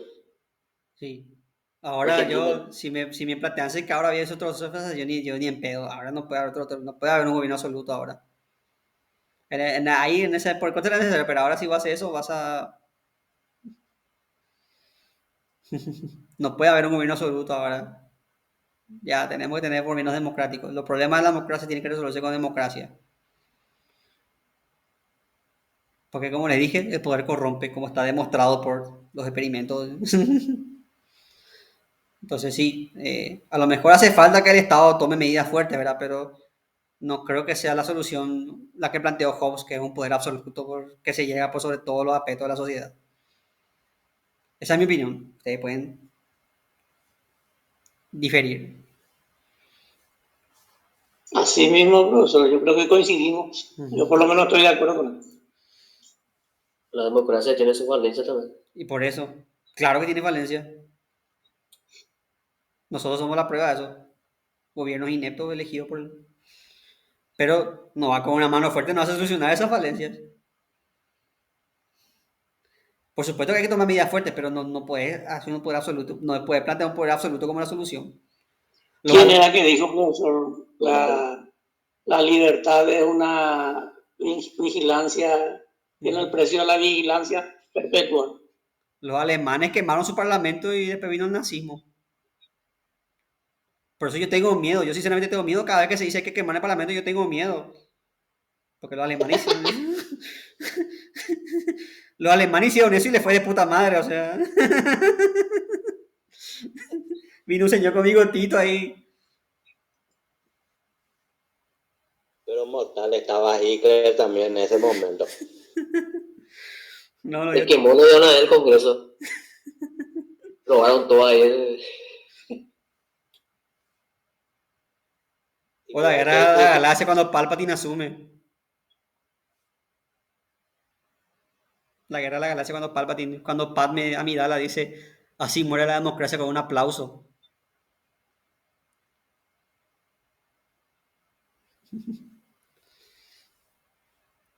Y bueno, chicos, me encantó la clase de hoy. Me encantó que el debate entre ustedes siempre es bienvenido. Gracias, Patricia, por participar. Gracias a ustedes por permitirme, así que. Muchísimas gracias por la clase, profesor. Gracias por su tiempo. Buenas noches, profesor. Buenas noches, compañeros. Buenas noches a todos.